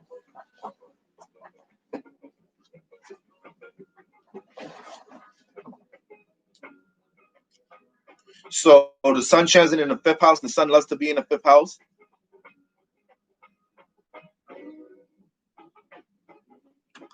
The sun loves to be in the 5th house. It's home here. But whenever we're home, just like how I'm home, we get comfortable, all right? You get comfortable. This my recording room for the most part. So it's like I can't get too comfortable here. You feel I can't get too comfortable. This is still a business room. But that happens when we have planets at home. So just like how I was talking about our exaltation energies, how I was saying when you're looking at exalted placements in your chart, where you got the sun in Aries, you might have the moon in Taurus, you might have Jupiter in Cancer, you might have Jupiter in the 4th house, you might have Venus in Pisces or the 12th house, you might have, that's exaltation placements. So this is like the highest peak of an energy. When we talk about a placement is home, all right, you're very comfortable dealing with this energy in this lifetime. Keep that in mind. So a home placement would be sun in the 5th house, moon in the 4th house, Venus in 7th house, Mars in the 1st house, Venus in the 2nd house, Jupiter in the 9th house, or the Jupiter in the 9th house, or Jupiter in the where the fuck else is Jupiter home? In the 12th house. So somebody that has Jupiter in the 9th house, 12th house, this is a person that knows how to kind of deal with their spiritual path or their spiritual essence, and looking at things from a bigger perspective, and expanding on their experiences and their feelings and emotions. They can see the bigger pictures of these things. They're comfortable dealing with the spiritual aspect to these things. Somebody that got Mars in the 1st house or Mars in Aries, you're comfortable dealing with your passions, goals, and desires. You're comfortable dealing with these things. You push them out when you want, and you good holding them back on. You don't need somebody to motivate you to deal with your passions. You deal with it on your own time. You're at home with it. Venus in the 7th house. Venus in the 7th house. All right. You feel very comfortable dealing with you feel very comfortable dealing with how you relate yourself to others, how you deal with relationships. You're a very comfortable person when it comes to your social life, even if you have energies that's hitting your Venus in the 7th house a little negative. You know how to have that switch.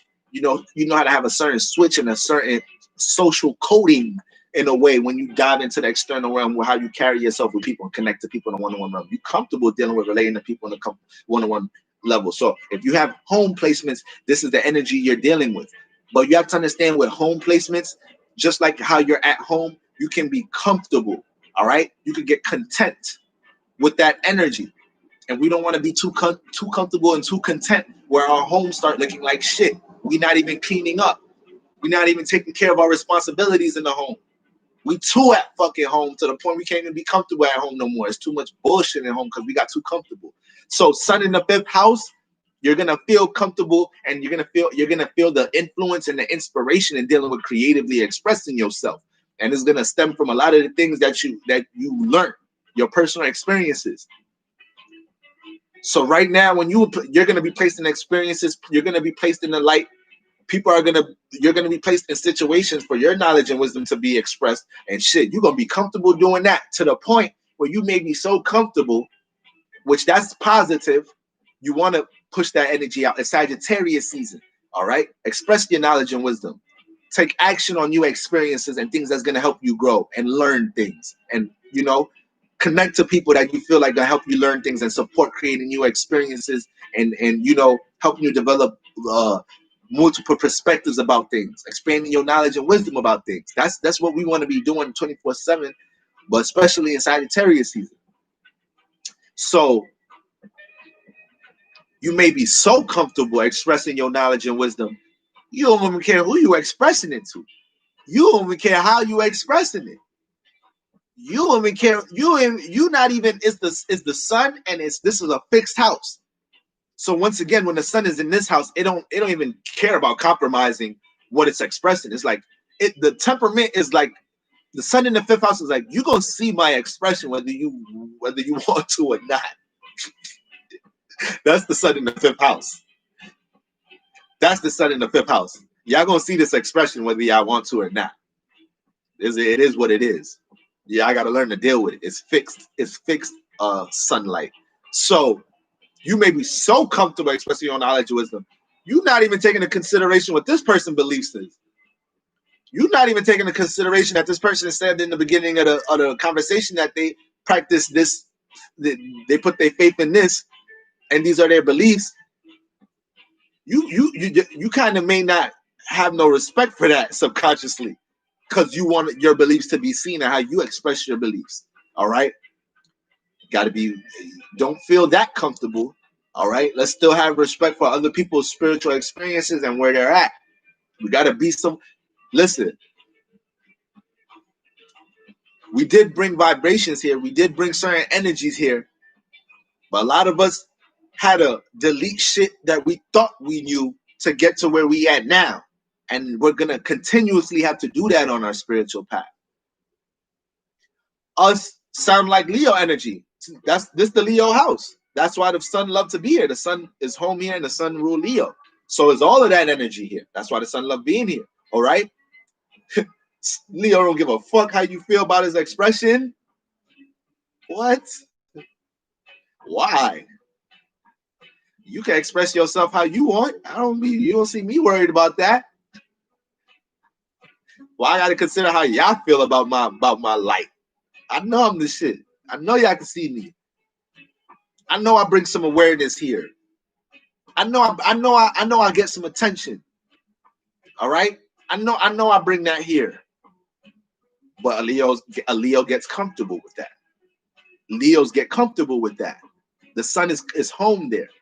So the Leo get comfortable with the attention it gets comfortable with the ego, gets comfortable with how it's seen. I don't care about how I'm seen. I'm getting attention. You being seen for a damn fool right now. You're going viral on YouTube for looking like a damn fool. It's attention. All publicity is bad publicity is good publicity. All publicity is good publicity. A Leo came up with that motherfucking phrase. I put good money on it. I put my life insurance on that one. I'm pretty sure Leo came up with that motherfucking phrase. All publicity, good publicity. Y'all niggas just don't know how to use the shit. And the thing about it, that's really the truth though. Like that's how they think about it. Like you don't know how to use it. You don't know how to flex it, nigga.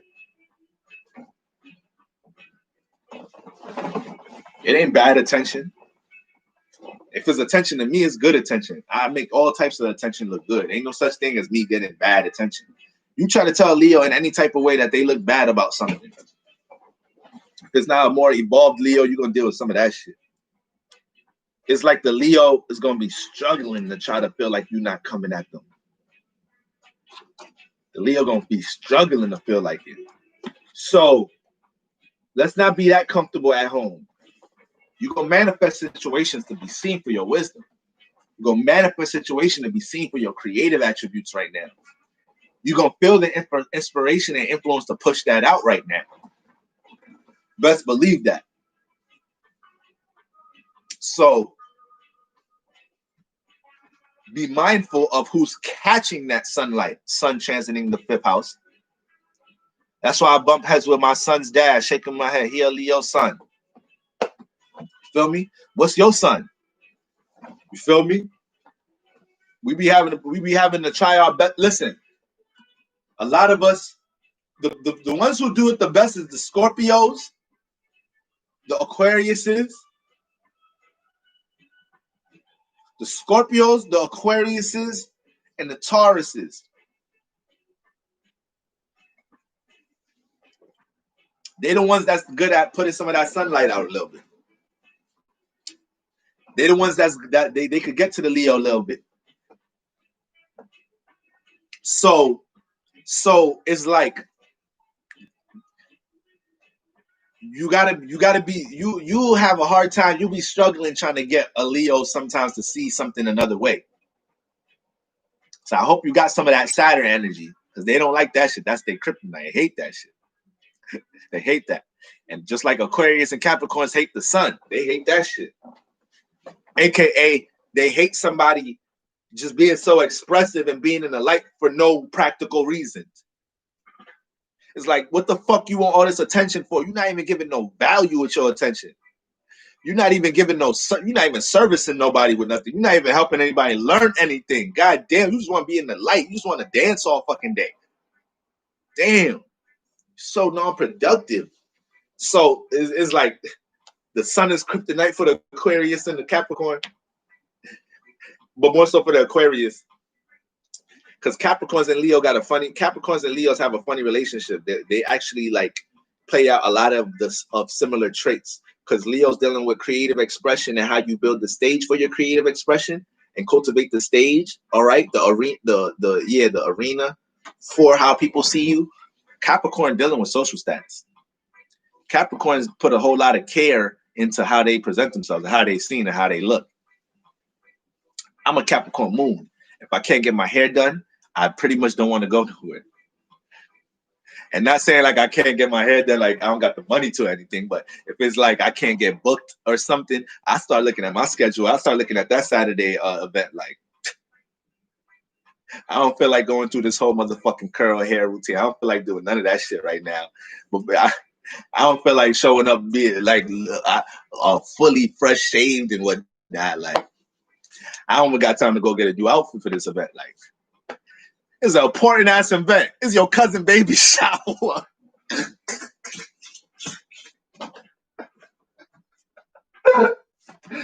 It's your cousin baby shower, and you thinking like that. That's what I'm talking about. Capricorns, Aquarius, they have no heart. They don't be caring. You think about shit like that. Like, hey, cuz, you know I love you, man. You know when old boy, when old boy, old girl get here, you know that's blood. You know that's blood. I got him. But my fucking, it's holiday week, bro. It's my Thanksgiving week, nigga. My barber busy as hell. My loctician is busy as hell. I ain't got to retwist. I ain't really planning to be going out and traveling like that this holiday season and shit. You told me about the baby shower late as hell. Nigga, you knew I was having a baby for months. You knew it was gonna be a baby shower down the line, nigga. Like, bro, I'm sorry, bro. It's too you caught me too off guard. You do too much awareness and attention about a situation way too quick. You ain't giving my Capricorn ass or my Aquarius ass no time to organize and structure shit mentally. If I cannot organize and structure shit mentally, this is like Capricorn, Sun, Moons. Yeah, this is like Capricorn, Aquarius, Sun, Moons. If you don't give them an opportunity to structure some shit mentally first before they get into it, like, they might flake on you. Don't call the Capricorn. You go into an event at 9 p.m. Friday night, but you called the Capricorn at 7 p.m. Talking about hurry up, boom, boom, boom, I'm about to pick you up. We out to you like, wait, okay, hold on. Okay, slow down. Okay, where, what, who, why me, why us, why your car, why you ain't tell me yesterday, why you ain't tell me last week? What's wrong with you? You don't think I wasn't organizing some shit? Capricorn, Sun, Moon, you don't think I was already organizing some shit? You don't think I was already trying to see who and what events that I have scheduled to delete? With appointments that I don't care about no more? I didn't even get a chance to delete shit I got scheduled already. And you trying to throw some extra shit at me on some spontaneous shit? Chill out, Leo. Chill out with that shit. Just because your party is a whole motherfucking just because your life appears to be a whole motherfucking motherfucking movie theater, Disneyland, Six Flags, motherfucking Cascade. Name some more motherfucking places you go for entertainment. Times Square. Just because your fucking life is a mobile fucking Times Square don't mean you could just knock on my fucking door and just get me to just join your shenanigans. Yeah, that's so that energy, it ain't rocking with each other. That energy ain't rocking with each other. I tell y'all that, right? I'm a Libra and I tell y'all that shit. But that's the thing. This is why y'all Leos be getting me caught up. Y'all Leos be getting me caught up. Some of my best, I got some close friend Leos, they done got me caught up because they take advantage of my Libra energy. Libras and Geminis, that you get a Libra and Gemini around that, those See the Leo. This is just a scenario. The Leo already know not to knock on the Aquarius Capricorn door. They gonna call their Gemini Libra friend. They calling their Gemini Libra friend because they know the Libra gonna be down to relate to anything that oh shit, bro, that shit sound exciting. Who gonna be there? Shorty gonna be there from what's her name? Oh shit, damn, bro. I don't got a cut. Yo, bro, give me an hour. I gotta do my hair, bro. I gotta do my hair real quick, bro. The Capricorn side of a motherfucker is like, nah, that's mad time, quote unquote time, Saturn. That's that, man. I'd have to do too much shit to get ready and prepared and organized to present myself as sharp as I want to be. The Libra gonna feel like, man, fuck that. Fuck my haircut. I always got a smile. I always got words. Oh my God. I got a smile. I got some words. I got some nice motherfucking sneakers. I could fucking dress. I be chilling in the crib, but when it's time to pop out, I'm gonna pop out. So it is what it is. Yeah, my shit gonna be a little bit off, bro. Hold on. Just give me an extra half an hour, bro. I gotta get this shit right. Last time I ended up making dreadlocks by accident trying to do my curl routine, bro. Hold on. Give me some time. Air signs ain't never on. Air signs time management be all fucked up. Air signs time management be all fucked up. So the Libra, that's the Venus in the Libra. The Venus gonna try to pick up on anything that it could like or love about a situation. Aquarius Capricorn is Saturn. It's picking up on what it could put a restriction on, a limitation on, a boundary on. These are our archetypes, family. These are our archetypes. You have to understand this. The archetype, what makes up an archetype of a sign is the element, the modality, and the planet. The element, modality, and the planet. Not just the planet that rules it. The planet that falls, that's a detriment, that plays out in the influence of the energy.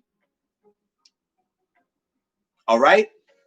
So Aquarius, so the sun don't fuck with Aquarius. So the archetype of Aquarius is air, element, fixed, modality, planetary. What planets rule it? Is ruled by Saturn, co-ruled by Uranus.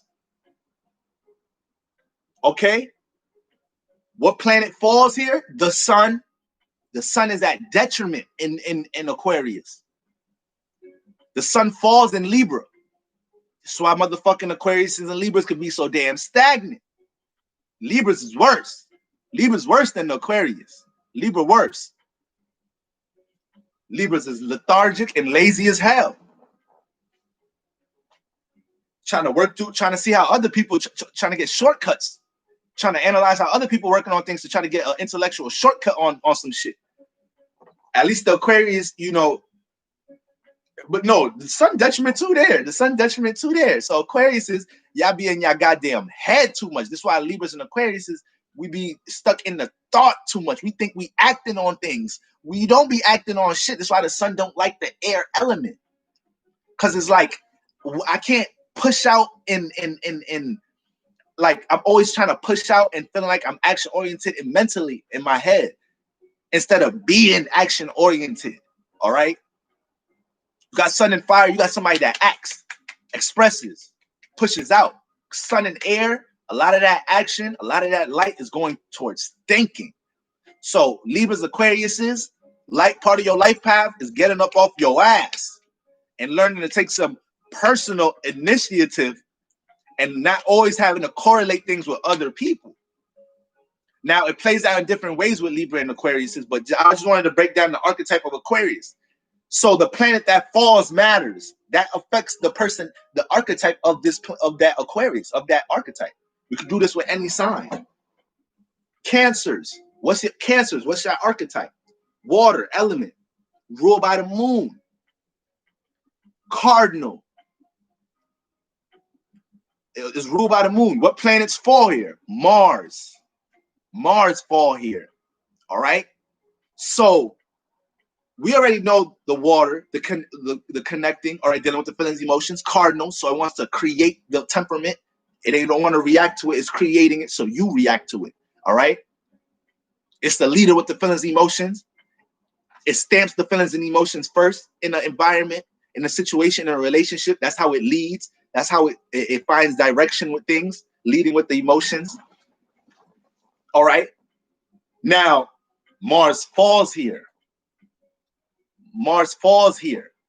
Mars don't fuck with Cancer. Mars don't fuck with the fourth house energy. It do not like that energy. All right. Why? Because it's passionate. It don't compromise. It don't relate. It go right through. It could be volatile. It could be it's aggressive. So people that have Aries or Mars in the fourth house, y'all have that or Pluto too. Some Pluto energy too. You just talk about Pluto. You have that in the home environment. It's hard to fucking. It's so much confrontation in the house over stupid small shit. We be getting to this. We be fighting your siblings over ketchup and shit. Fighting your siblings over food, leftovers, real blows, real hooks and jabs over leftovers. Like the confrontation in the fourth house with Aries and Mars, there'd be crazy. But this plays out in the archetype of a Cancer. So this is why a Cancer dealing with nurture, affection, connecting the feelings and emotions. But when it gets into them having trouble doing that, when they deal with Mars energy, it get debilitated. Cancers don't deal with the Mars energy well. Aquarius and Libras don't deal with Sun energy well. All right. So Cancers have a lot of anger management issues a lot of the time. Cancers environment in their home, in their private space, and their relationships be on high priority because they trying to prevent having to deal with Mars energy on a negative turn. All right. So Cancers be having a lot of passion because Mars is in the archetype. They be having a lot of passion, but it's a hard time directing it. It's a hard time having control of it. All right. So every day is a mission, making sure when they wake up in the morning and says, okay, I'm going to feel like this today because I'm a motherfucking Cancer and I set the tone. I'm going to feel like this today. They say it a little angry. Y'all say it a little angry to yourselves because y'all already thinking about knowing that there's possibilities that y'all may have to try to deal with the feelings and emotions on a different level with somebody thinking they could fuck with the crab today. Somebody thinking it's all sweet today. I gotta say it with that temperament. I ain't no motherfucking goldfish. I ain't no motherfucking dolphin. I ain't fucking giggling in you motherfuckers' faces. Nigga, I'm walking the shore, testing the water, making sure, okay, the water cool today. My vibe's cool today. Boom. I don't gotta be all up in it. I just gotta be in my own vibes. I could be sure with it, and I could be in my emotions if I have to get there. But for the most part, I'm setting them intentions and just don't nobody fuck with me today. Don't nobody fuck. I'm mad cool when nobody fuck with me. I'm mad nurturing when nobody fuck with me. Just don't fuck with me. I don't want to have to tap into Mars energy. I don't really do well with Mars energy. I don't really do well with it. Don't make me angry. Don't make me frustrated. If you make a Libra angry, frustrated, is different. Well, we don't deal with Mars energy well neither, but it's on a different scale. Is it because our archetype is different? So it's not the way we have problems dealing with Mars energy as Libras, because that's in our archetype. Mars is debilitated in Libra too. It's away. It's opposite from home. It's the complete opposite. So Libras, our shit different from Cancer. So Cancer water, so they got is more of the emotion and the things they emotionally connected to that be fucking with their Mars energy. That makes it hard for them to deal with anger. With Mars and motherfucking for us Libras, the way it was hard for us dealing with Mars energy, we be fucking we relate to goddamn much. It's like, bitch, where your passions at? Where your intentions at, motherfucker? Damn. Every time I see you in a relationship. Every time I see you relating to somebody else. Every time I see you doing somebody else shit. Every time I see you talking about somebody else. Every time I see you, you talking about what somebody else got going on. Where the fuck is your self-intentions at? Where the fuck is your self-passions at, Libra? Damn. So the way Cancer struggle with anger and frustration, we deal with it better.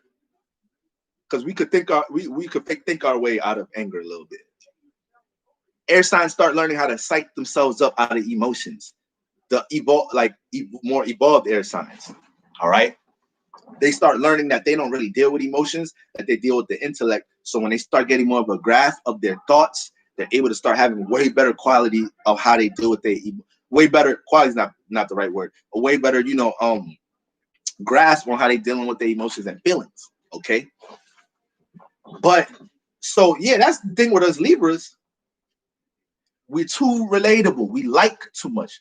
We love too much. Mars teacher, you gotta hate something. Hate is a strong word. Hate is a strong word, but there's a balance to everything in life. So I ain't saying making a responsibility to go out here and push out hate. But if there's nothing that you can't, if there's nothing you don't build no resistance for in life, if there's nothing that you can't, that you can't, there got to be certain things. There has to be certain things that people could come into your life with that you're gonna resist. That you're not gonna compromise with. That's a form and expression of Mars energy. You rolling with your own self-intentions, your own passions, and your own feelings about shit. All right. So if somebody that lacks Mars energy lacks the ability to do them things, aka Libras, okay. Sometimes somebody comes out around with their passions. Oh, now that's our passions. Now that's our passions, nigga. When fuck is you gonna take some individual action on your shit? Why do your relationships why do you have to experience so much negative relationships, Libras, to force you to start being an individual, to force you to start just being into your own shit, to force you to start putting more energy into your self-identity. So, a lot of them energies play out with Mars being debilitated there. Now, is that why my Mars? So your Mars, yep, Mars exalted in Capricorn. So shit, Mars in Capricorn. This is a whole different story. Now we're talking about Mars in its God state. Now we talk about Mars. Now we're talking about Mars in its most charged up state. What is Capricorn? We know Capricorn dealing with how we create stability, social status, career, how we broadcast it to the world. Don't that sound like a lovely area to have Mars in? Don't that sound like a way better place to have Mars at, aka your passions and your intentions at, other than the motherfucking family and home environment, having all that damn passion in there? Some of y'all with Mars in the 4th house, y'all be having family members that be having to tell y'all, man, go take a walk. Take your ass a walk. Bringing all that feisty confrontation shit all in the house. But Mars in Capricorn, Mars love to be there because Mars is basically getting known for its passions. Its social status becomes its passions. So its whole life mission is fucking being, putting a lot of feeling, a lot of intention, a lot of motherfucking goal setting, a lot of dream chasing, a lot of work ethic towards career, towards how it wants to be broadcasted to the world, how it wants to gain stability. Now, remember, exaltations is where you can exhaust yourself. All right? Exaltations is where you can exhaust yourself. So you can, when it comes to Mars and Capricorn, you're so passionate about career that you can be you could create, not saying too invested, but you could create a lot of imbalances. You could create a lot of imbalances with how much how channeled in, how much tunnel vision you have with career. Y'all end up being a lot of the parents that y'all children end up, like, that's the thing, like Mars and Capricorn, y'all be manifesting family home environments, y'all children end up understanding, like, yeah, like Your children going to school and your children's peers asking them, yo, you got the free crib again this week? And your kid, your child's like, yeah, my mom, my dad always working. They always traveling, doing shit for work and shit. Y'all be manifesting those type families. All right.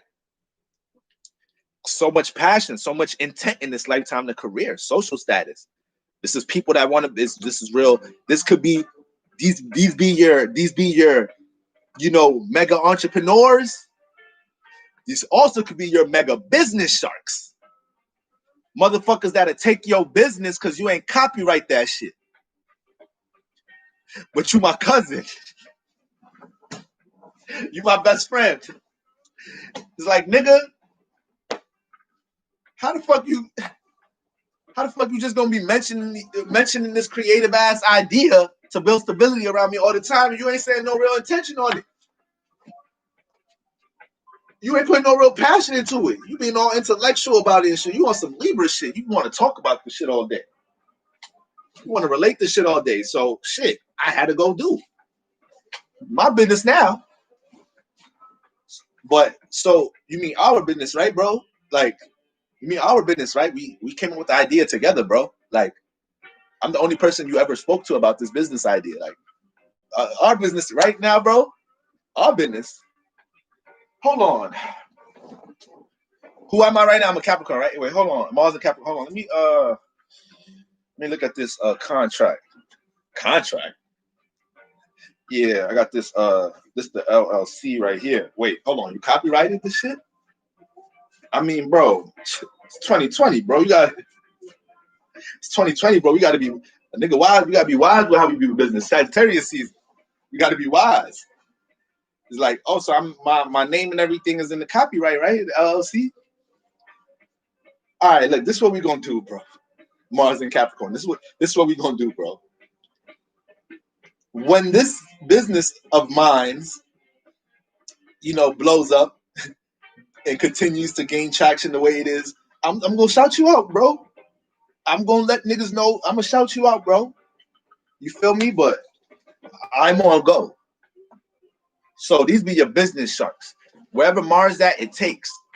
So you want to be the one taking where Mars is at. Wherever you have Mars at, it takes there. So that's why it's good to have it in Capricorn. It's good to have it in career because you take. You're not trying to get took from there. You're in a state to take first. You're in a state to take the passions, the thoughts, the visions that your ass got for career and stability and act on that motherfucker. Set intentions in that motherfucker. To the point you take so much that you might get a little too greedy, Mars and Capricorn. Remember, it's exalted. You can exhaust yourself. So that Mars in Capricorn, you gotta be careful. I got Mars in the 10th house, so that's the exaltation in the house. All right, so it's a very similar energy. So another thing about is like when it comes to how I want to develop my social status, and when it comes to my career, I've always dealt with resistance with my family, home environment, and them things. And it's like, what the fuck? Like, a nigga can't be passionate about my career, what I want to do. I didn't know that affects so much people. I didn't know being so passionate about my own social status and career affects so much people. And you got to learn that with Mars in Capricorn. Yes, it ends up affecting a lot of people. It's opposite your Cancer. It's opposite Cancer. So by default, it's playing out some energies clashing with things that you put a lot of emotion to, with things that you care a lot about.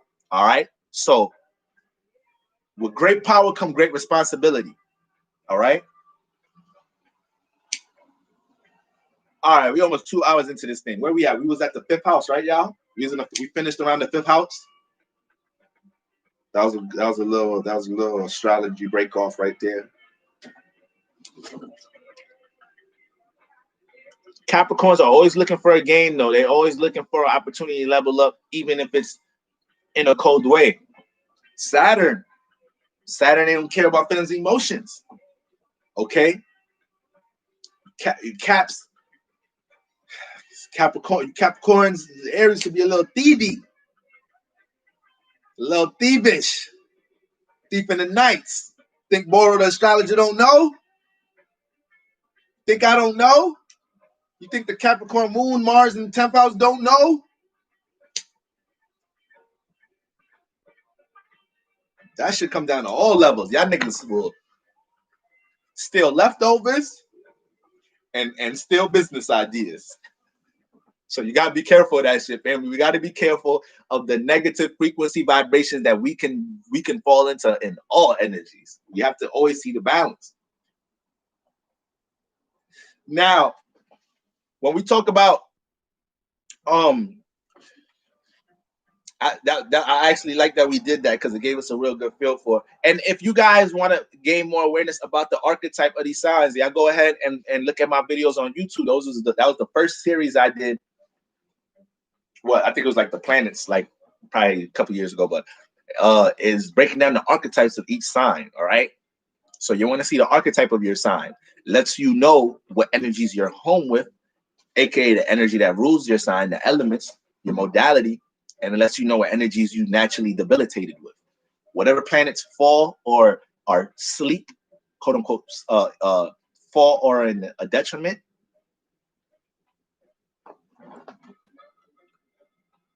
this is what you want to keep in mind. These are energies you struggle with. All right.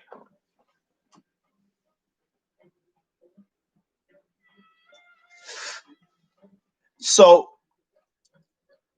Sun transit in the 6th house, y'all. Let's get through these. Sun transit in the 6th house. You got Sagittarius in the 6th house. Sagittarius don't like to be here. This for my This is for my what's the name? Not Leo risings, Cancer risings. Cancer rising, Sagittarius in the 6th house. So with Sagittarius in the 6th house, you already this is the wrong place to have too much. Once again, this archetype of the 6th house is dealing with our day-to-day routine, scheduling, and organizing, practicality. All right. How we work on the things that we value to build stability, how we actually go about the routine of these things, how we understand we need routine for these things to grow. Health and fitness, that's the 6th house. You got Sagittarius there. We know Sagittarius ain't dealing with practicality. We know it's dealing with spirituality. We know it's dealing with broader perspectives. We know it's dealing with faith.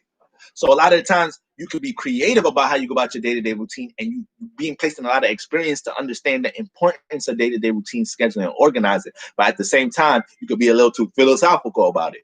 You could be a little too big and broad, and you got to learn to get down and dissect, jump into some Mercury energy, see the details of your routine, really understand the importance of scheduling and organizing. So a lot of y'all be dealing with,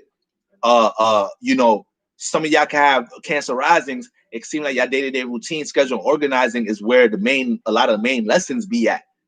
And y'all be understanding that with all the creativity y'all have, the more that y'all learn, like it's subconscious, a subconscious feel for all rising signs, that just by having these elements and signs in these houses, it's a subconscious feel that y'all know ain't nothing gonna be cultivated until you learn from how to really get your scheduling and organizing together with Sagittarius in that house. So having the sun transiting here, more of an awareness for how you day-to-day routine schedule and organize. More of an awareness for what you need to take out your schedule, what you need to take, what you've been organizing, that you've been putting too much energy into that. Okay. You're going to be able to see things dealing with your schedule and your routine. You're going to be able to see the people, places, and things that's affecting these things. All right. From a broader scale. So give yourself the opportunity to really see these things. All right. A lot of us be missing signs. I won't even say be missing signs, but we don't get to resonate with certain signs and whatnot because of we not giving ourselves to be a chance to be in solitude, reflect about what's going on in our lives. We too investing into things, too much things got our attention, thoughts, and feelings and emotions. All right. You learn to keep them things to yourself, to cultivate them the way you want to. You learn to not control your thoughts, but you learn which thoughts not to entertain. Your thoughts are not yours. Your feelings ain't yours. You catch them. Spirit ain't none of that shit. Spirit is a frequency vibration. Okay. Now we could relate frequency to thought, but at the end of the day, when we get back to spirit being a frequency is nothing. And it takes another frequency for it to even start vibrating and getting into feeling and emotion, aka getting into time now, getting into the soul, getting into the subconscious energies. All right. But when we're talking about when we just talking about having those type of energies, okay, within the sixth house, you have to understand that Sagittarius here is gonna make you learn wherever Sagittarius is at. But it's more so about learning how to settle down in the present. Because Sagittarius could be real scattered, real unorganized. Wherever you have Sagittarius at, remember, it's creating experiences. But sometimes these experiences is coming like this, and we don't get a chance to settle in and sink into what these things really even meaning. All right. So give your KJ the Mystic, thank you. I appreciate the super chat. Appreciate that. All right. So when we talk about I just want to make sure I hit all points with that sun trans in the sixth house. Your routine and how you schedule and organize things and how you're structuring things in this lifetime is on the spotlight too. Remember, the sun gonna bring light there. So people gonna see you. People gonna see your sense of organization and structure right now, sun transit in the sixth house. If that shit is all willy-nilly right now, people gonna see that, family. It's Thanksgiving week, y'all. Full lunar eclipse moon in Gemini during Thanksgiving week, y'all. All right. I don't want y'all to be clashing with family, all the shit going on. All right. All these energies. So it's important to know how we about to be seen subconsciously before we come downstairs when dinner made. Before our uncle and aunties see us that ain't see us in a minute. This is already giving us, this reading right here is already letting us know how we about to be subconsciously seen Thanksgiving week.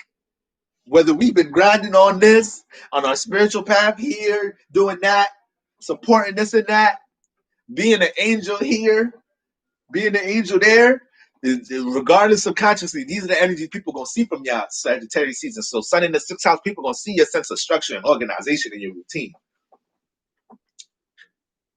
We're gonna see that shit easily. We're gonna see how scattered and look like career and stability may be right now for you. Sun transit in the sixth house.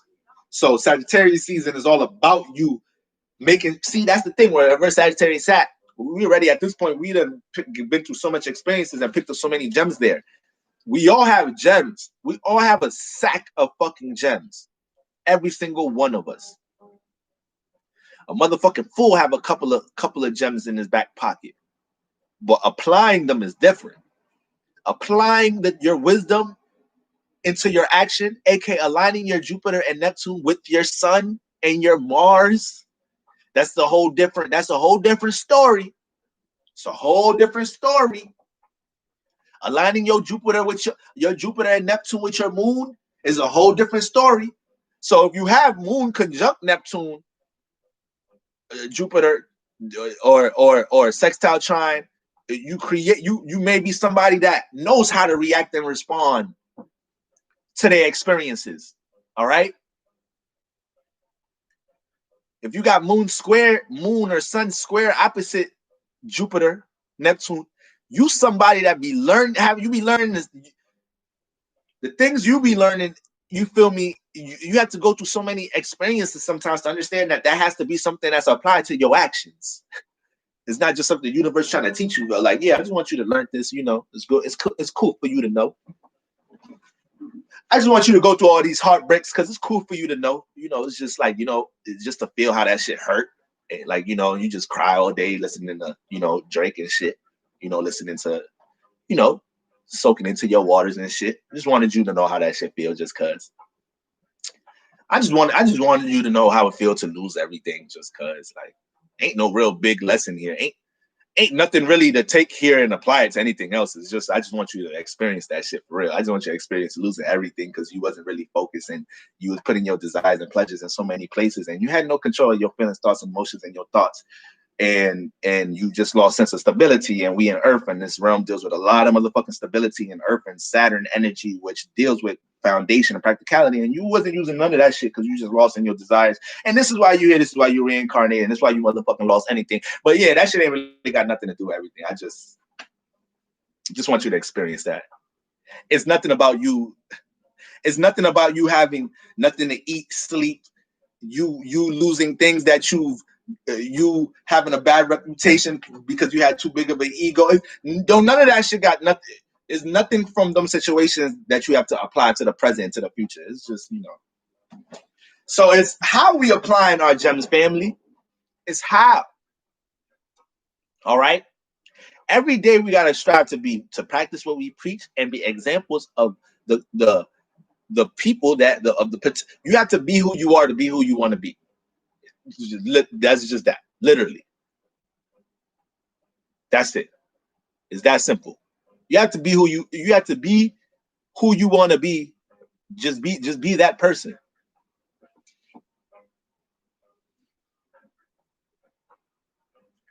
I seen a picture or a meme or something. I wish I knew that as a YouTuber. He posted it on YouTube. I wish I knew his account. Damn. I wish I wasn't on my phone. So actually look up the account, shout out the account, because this account. I love self-improvement, self-development YouTube accounts. I always just have those things playing in the background, whatever. And this young dude, man, dope account. I'm gonna find a way to probably post a clip of him later in my story or something. And he posted a post on YouTube, and it was like a conversation or something, and somebody said, I want to be a painter or I want to be an artist. And it was like somebody giving the person the paint brush and the paint, like, here, nigga, paint. Fuck is all the extra thought and emotion to it? You want to be a fucking artist? Write a song and get your ass in the studio. You want to teach? Turn the camera on and start teaching. Start the YouTube channel.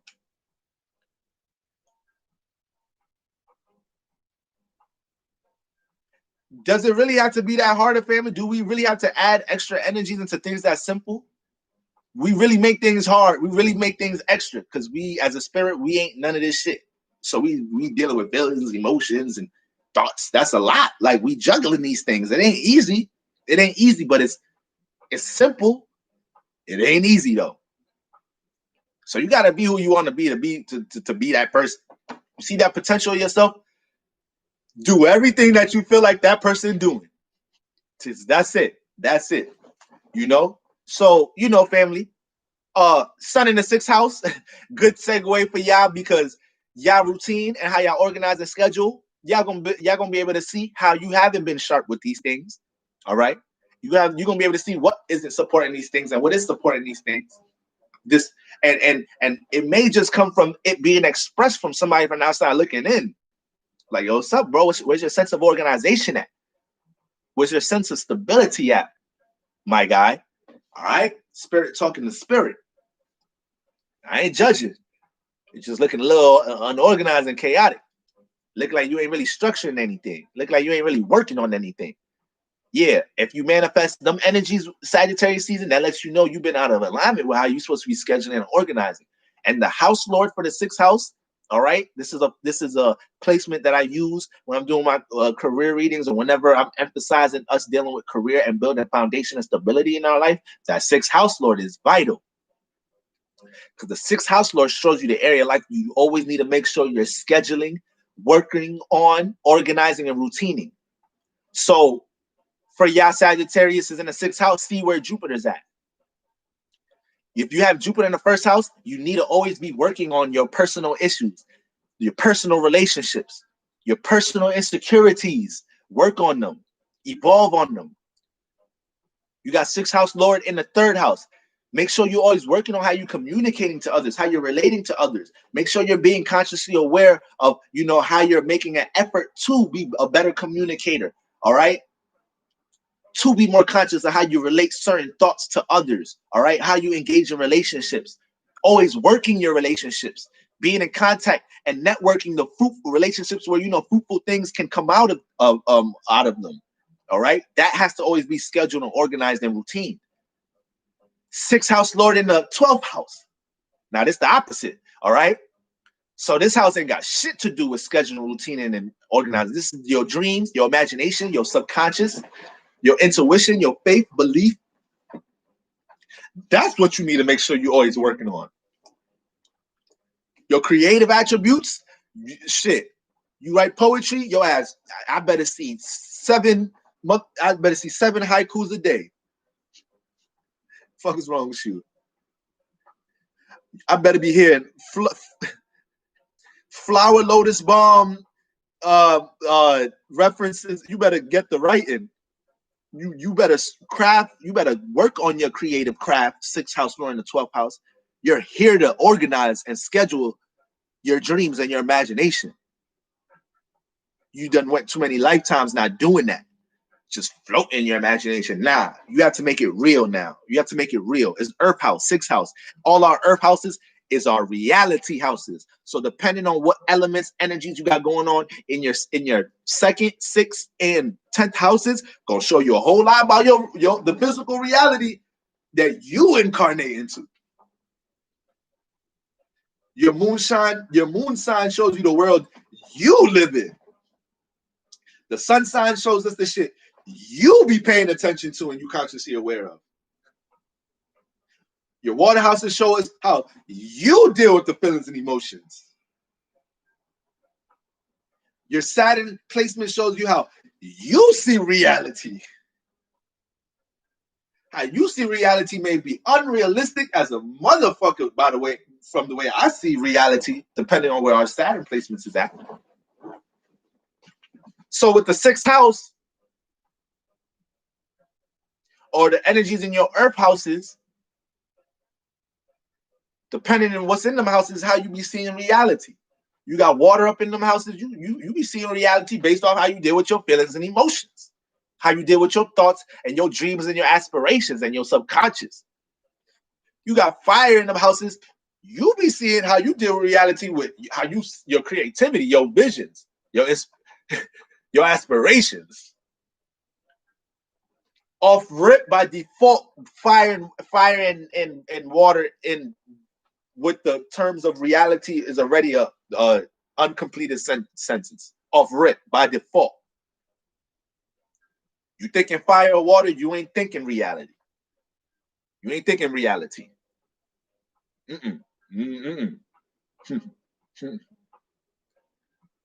That water shit be back there in the subconscious, and that fire shit be way ahead of time. So one is dealing with evolution and one is futuristic. Earth energy dealing with the present. So ain't shit earthly about them energies. All right. Straight esoteric energies. All right. Fire, water signs, y'all naturally spiritual off the rip. Not saying air and earth signs is not spiritual, but we base spirituality based off different things. All right. So I'm a Libra sun. I got a lot of water energy. I got a lot of Scorpio energy, but I'm a Libra sun, Capricorn moon.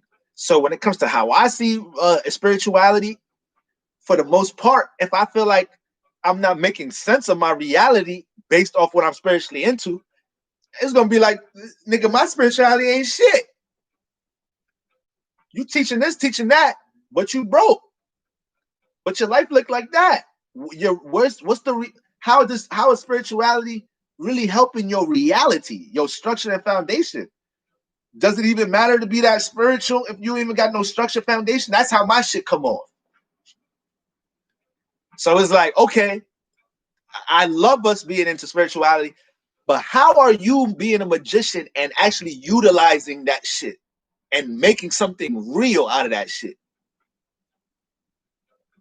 That's how air and earth signs are spiritual. That's a spiritual air earth sign. So this is why when fire and water signs come around talking spiritual shit to air earth sign, you may look at the air earth sign like, this motherfucker not spiritual. This motherfucker don't know how to esoterically travel. Is that they're not entertaining it. If they feel like you not even in an exam, you ain't even manifest nothing from your spirituality. I don't even want to listen to your form of spirituality. That shit ain't gonna help me. Shit ain't gonna help me build shit. Shit ain't gonna help me build no structure. What examples of structure have you built from spirit? So we could look at these perspectives, positive, negative. These are the energies. So this is why, by default, fire and water signs going to struggle a little bit here in this earthly ass, boxed ass, organized, structured ass, demonic, low ass world we in. Because everything about this fucking realm we reincarnated into Everything about this shit is about systems and boxes and structure and programs, and Saturn heavy here. Saturn heavy here. Earth, this is Earth. So Earth, everything is grounded with Earth. Everything brought down with Earth. Everything dry with Earth. All right? So Earth signs correlate to this energy. So our Earth signs, they just manifest a little naturally a little bit better based off the frequency vibration of you being the Earth element. You naturally dealing with more practicality, stability, trying to make sense of things, organization, career, work, money, finance. But in the same way, Earth signs is the first ones to get lost up into all the programs in this motherfucker. Fire, water signs, they get lost by feeling like this world ain't spiritual. It's like, fuck this motherfucker. Fuck I even come here for. Ain't nobody dealing with the subconscious of feelings and emotions in this motherfucker. I gotta go so hard to be around creative motherfuckers and shit. I gotta go so hard to be around motherfuckers that know how to think about shit beyond what they've been taught in their programs. And that's how y'all that's how water signs be feeling. That's how water signs be feeling. I'm telling y'all.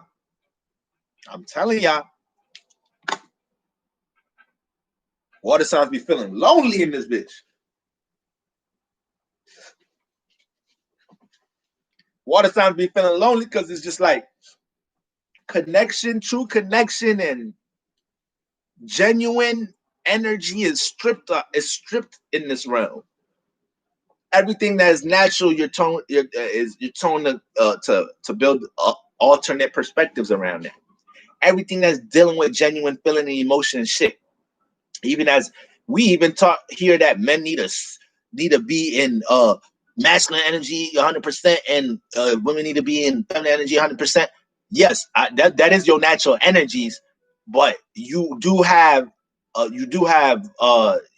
both spectrums within you.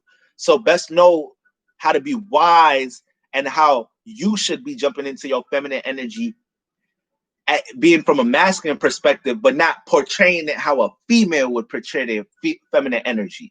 So a man jumping into feminine energy as a female would be him being in a state of not, either setting initiative, leading, setting a precedent in some type of ways, being a son, all right?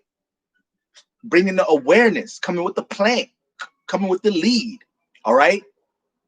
But when it's nighttime, you could say that's the son's perspective of understanding the feminine energy. A man being wise with his feminine energy is understanding when to listen, when to receive.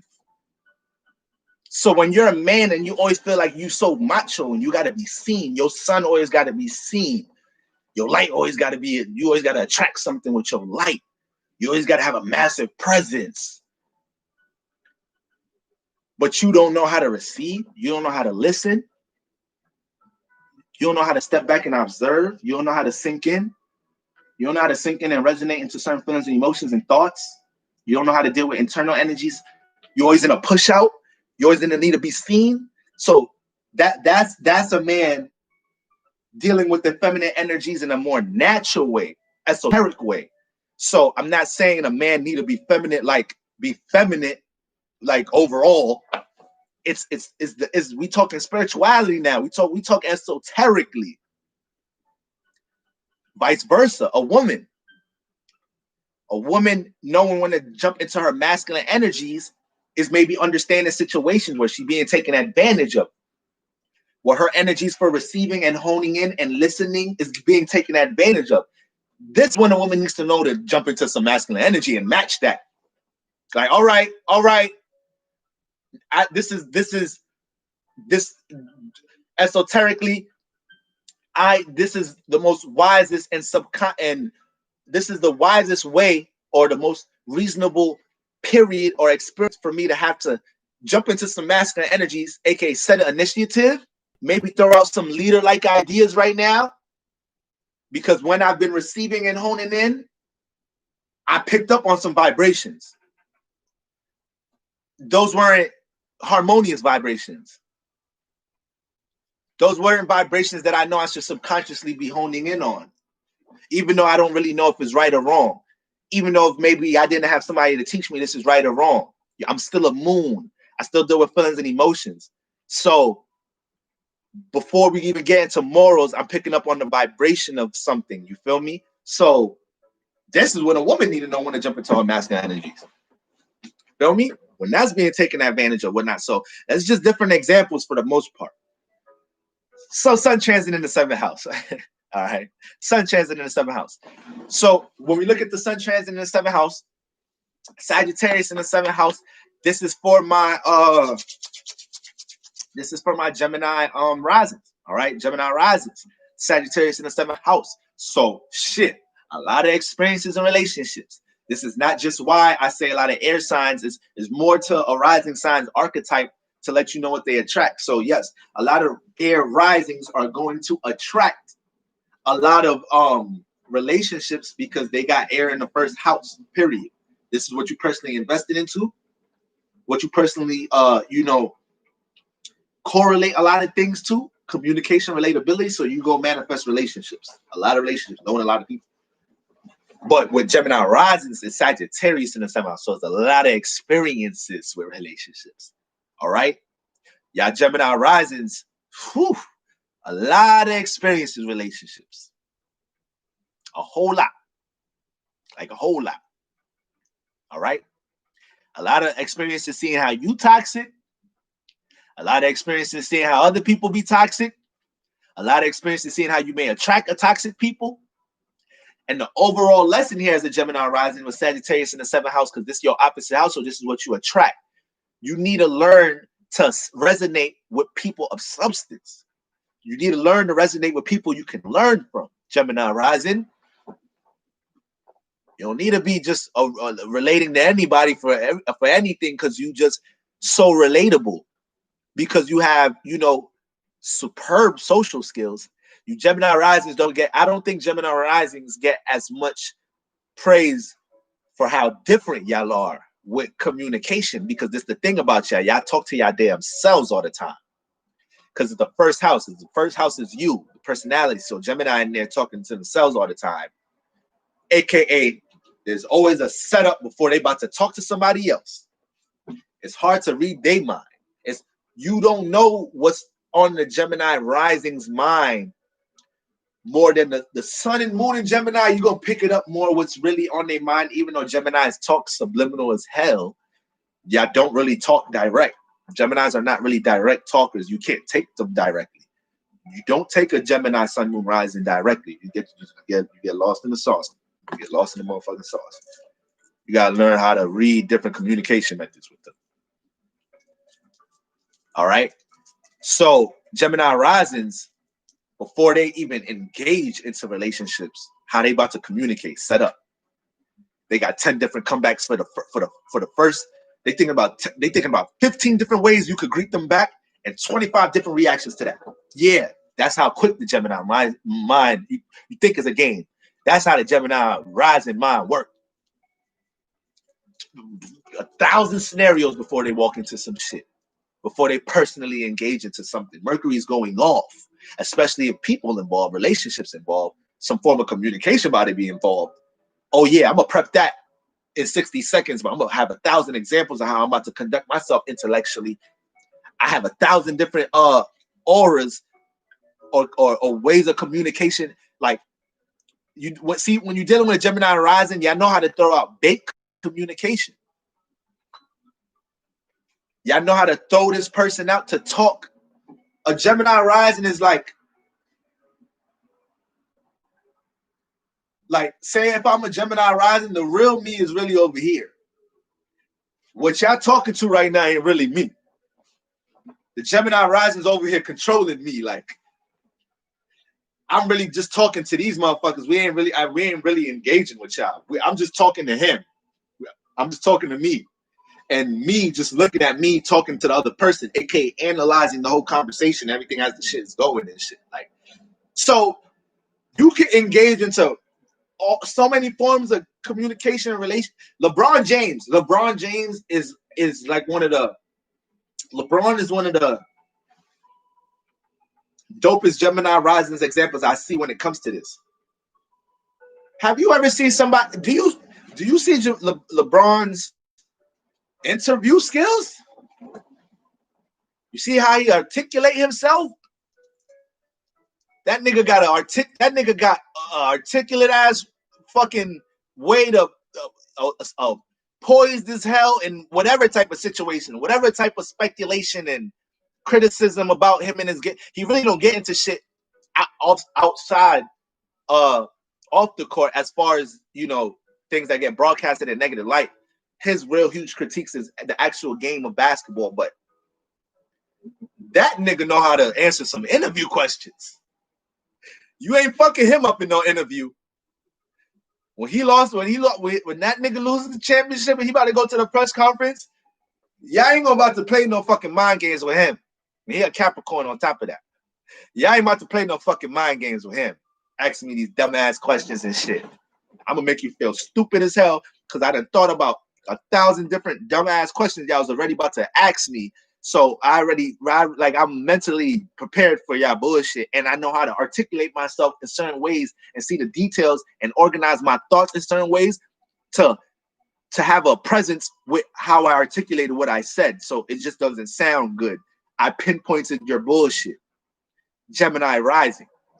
So, you know, Sagittarius in the 7th house teaches you, because Sagittarius spirituality. Sagittarius is enlightenment, experiences, learning, education. So Sagittarius in the 7th house, y'all gotta learn to have to build relationships with people that you feel like you have potential to learn from.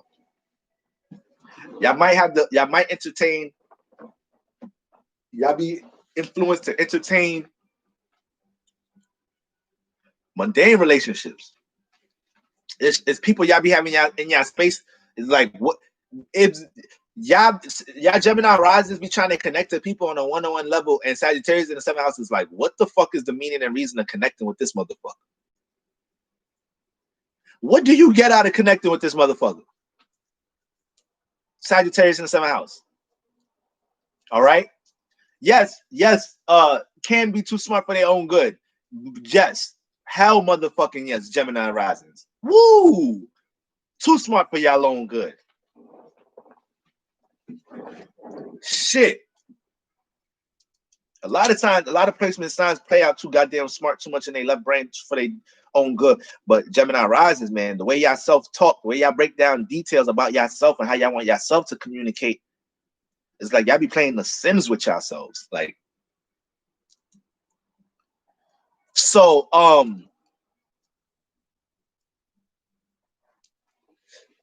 Sun transiting the 7th house gonna bring some awareness to how you've been dealing with your relationships. 11-11, y'all. 11-11, y'all. This gonna bring this is gonna bring experiences this Sagittarius season where you're gonna gain awareness about what relationships is, these relationships, these mundane relationships, these relationships that don't teach you nothing, these friends you got that don't teach you shit, these friends you got that you don't do shit you can learn from.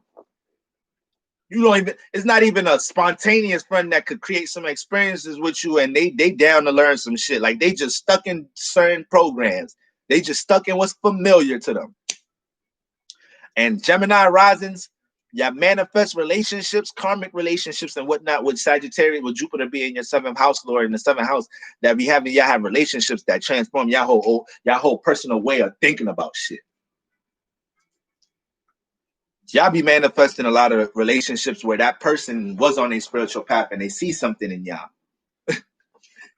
or y'all manifest relationships where the person you dating, they look at you as so intelligent, but they look at you as somebody that holds yourself back from like growing and whatnot, because you entertain what's familiar to you all the time. Gemini risings. So you say you're almost 40 and you learn this shit. Listen, family. Listen, man. Age, that's your physical age. Your spirit infinite, my brother. Your spirit infinite. So whenever you start doing the work, Listen, right now, your life has been everything you've been doing. My life is everything I've been doing in the previous lifetime. Every lifetime is to be a new you. Every lifetime is an opportunity for you as a spirit to be like, to say, fuck all that shit I've been doing. Let me create new, make a new me. But because as a spirit, we get lost in our egos, we get lost in the light that we create. Every time we experience, I use the Libra sun, and I did all this shit with my Libra sun, and I was seeing this way. So now your spirit is in a certain frequency vibration that, and is not understanding that was an experience. We want to grow from that and expand from that. Spiritually, esoterically, you put yourself in the frequency vibration where now you so attached to the world you was in, you so attached to the things you've been doing. So this is why we here, family. We here to be the new us. We're here to shed our skin and evolve into our new esoteric self. So I want y'all to understand to be in the present, because what you do in the present highly affects your future. But understand that this is what we doing now is what we doing for our next life, man. Is what we doing for our next life. It's for the family we incarnate to in our next lifetime. It's for the form of stability we incarnate to in our next lifetime. It's with the fucking wisdom that we bring in our next lifetime. You ain't got to be the biggest guru in this. It never, ever. You gonna incarnate. You ain't got to seek to be the biggest teacher or the wisest motherfucker. But if you in a state of being the best example of a student you could be, you don't know what you're doing for yourself spiritually. You don't know the spiritual work you're doing for yourself, just trying to be the ultimate student and testing your creative abilities. The more you push your manifestation abilities here, the more you test and experience, and experiment with what you could create here, the more you do that, you're gaining so much awareness. You're gaining so much experience. You're spiritually expanding. You're learning. This is what we're here to do, y'all. We're just here to learn. This is what all life is about. That's really what life is all about. All the goals that y'all have, kill them now. Kill them from an ego standpoint. AKA be in a state that when you manifest that goal, you're not even looking at it like, you just looking at it like, okay, that was dope. I created this. I experienced this lifetime. What's next? How do I evolve? What's the next chapter? The moment you get stuck in that goal you manifested, that career, what you've been putting so much thought, feeling, emotion, blood, sweat, pain, and tears into, bask in your success. Express yourself in that success, in that state when you manifest them periods of life. Walk in your power.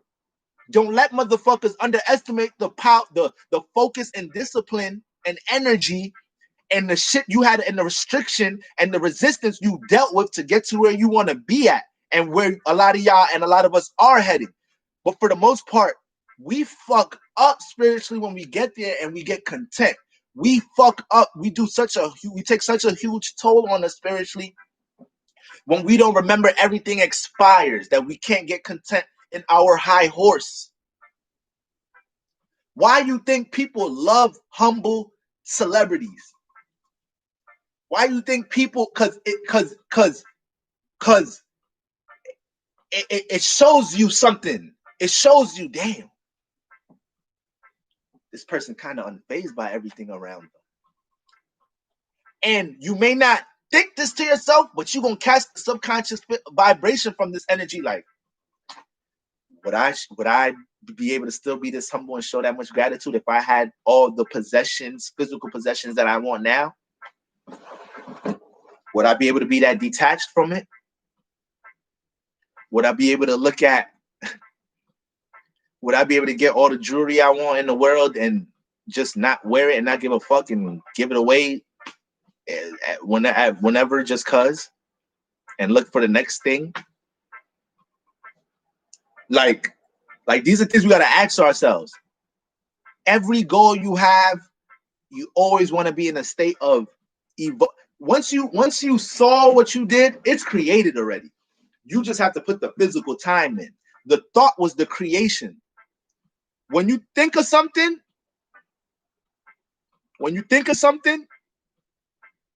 you just created something. When you catch an idea, Well, your thoughts aren't yours, so you have to put yourself in a certain frequency vibration to resonate with certain thoughts. Just like how you put yourself in a certain, you put your radio station in a certain station to hear certain songs. Is the same thing mentally. This is how we get into telepathy and mysticism and communication non-verbally, because we all on frequency vibrations.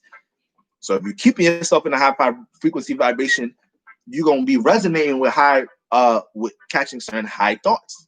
All right, from other high spirits.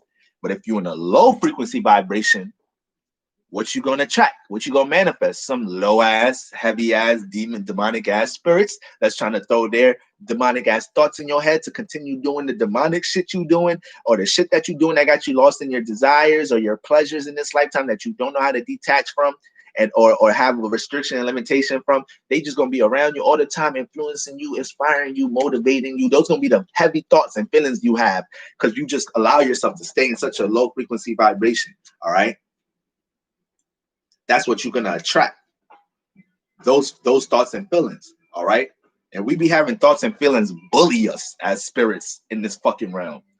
We be having thoughts come in our head, just come when they want. Just say, nigga, think about me, bitch. Fuck is wrong with you? Ain't think about nothing else right now. Think about me. We be having feelings come into our life. Feel me. Feel lust. Feel this greed. Feel good, right? Yeah, sink into it. Yeah, let's act on it. Yeah. You don't know what spirit got you thinking that shit. You allowed yourself to be in a certain frequency vibration, so you allowed yourself to hear certain music. You allow yourself to hear certain lyrics. It's the same thing. It's the same thing. All right. So let me go with the spiritual shit, y'all. So sun transit in the seventh house, this is what you're going to be experiencing the Sagittarius season. More of awareness on your relationships, and you're going to be influenced to be more wise about how you've been relating yourself personally, about how you've been choosing to spend your time with just anybody. Gemini risings, is we cutting that out. Sagittarius season, because that's what the universe wants you to pay attention to every Sagittarius season. Is an influence on your relationships transiting that seventh house Gemini rising. Is a reinforcement in seeing who or where the fruitful relationships at, which relationships are valuable. So this is your filtering process, because you're going through that, you manifesting, Gemini risings, go through like recycle bin detox relationship scenarios with Sagittarius in the house. Like you always gotta be in a state of detoxing your relationships, Gemini risings, because y'all attract so much. Y'all could personally walk in any door because of the way that y'all able to be mutable personally with the way you relate to anybody personally. So by the opportunities you attract and relationships you attract, that don't mean all money, good money.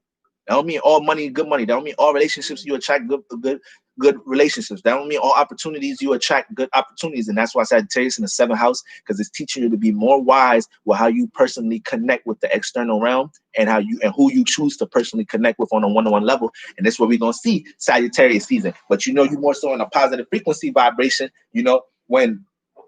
when you're seeing the big picture easily when it comes to your relationships, and there ain't that much work for you to do. Like you put yourself in a space where you already was evolving your frequency vibration from some of the people that wasn't on your type time. Like this season, that's how you more so in a healthier space esoterically. If you have those type vibrations this season, all right, when it's like you're seeing why you even did some of y'all already detached from some people in the or some of y'all was dealing with situations in the Scorpio season where y'all was realizing how y'all desires was heavily, how you picked up a lot of your desires because of relationships you entertained.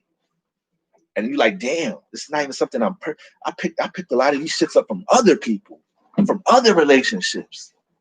So a lot of y'all was going through that Scorpio season. So now this Sag season, y'all already been detached from people. So this is this period for you to kind of see why you was doing these things, how this person had you not experience some of the shit you being in the way of some of certain experiences you're supposed to be having with Sagittarius in the house.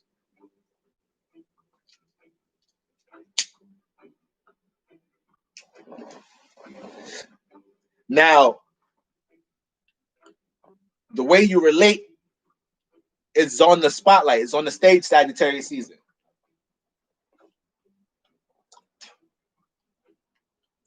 Thanksgiving week, if it's a full house, everybody may just be wanting to one-on-one connect with you. Your relationship life gonna be on the stage. Is when you come home, when your parents, when cousins and aunts, uncles, like, what you ain't dating nobody? Can't think about getting married?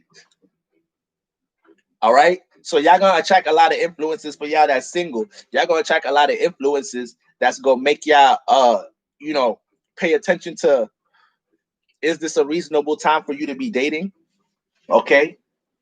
Is this person I'm entertaining looking like a potential a relationship I could really grow from? We could both grow from.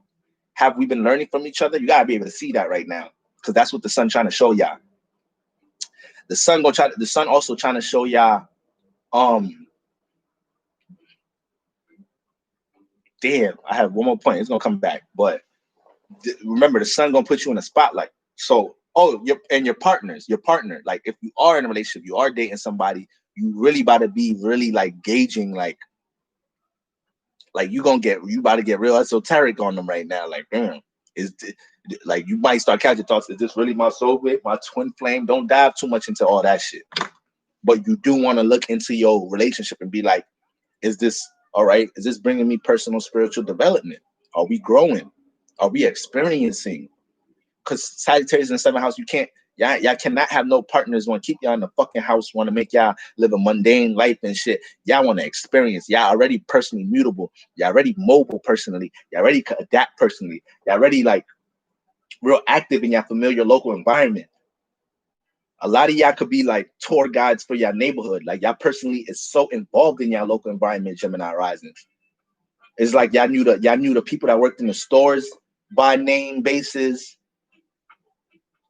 Oh, you cool with all the teachers in your school? Like, you just be kicking with your teachers after school and shit in the classroom. Class over, you the one still kicking it with them.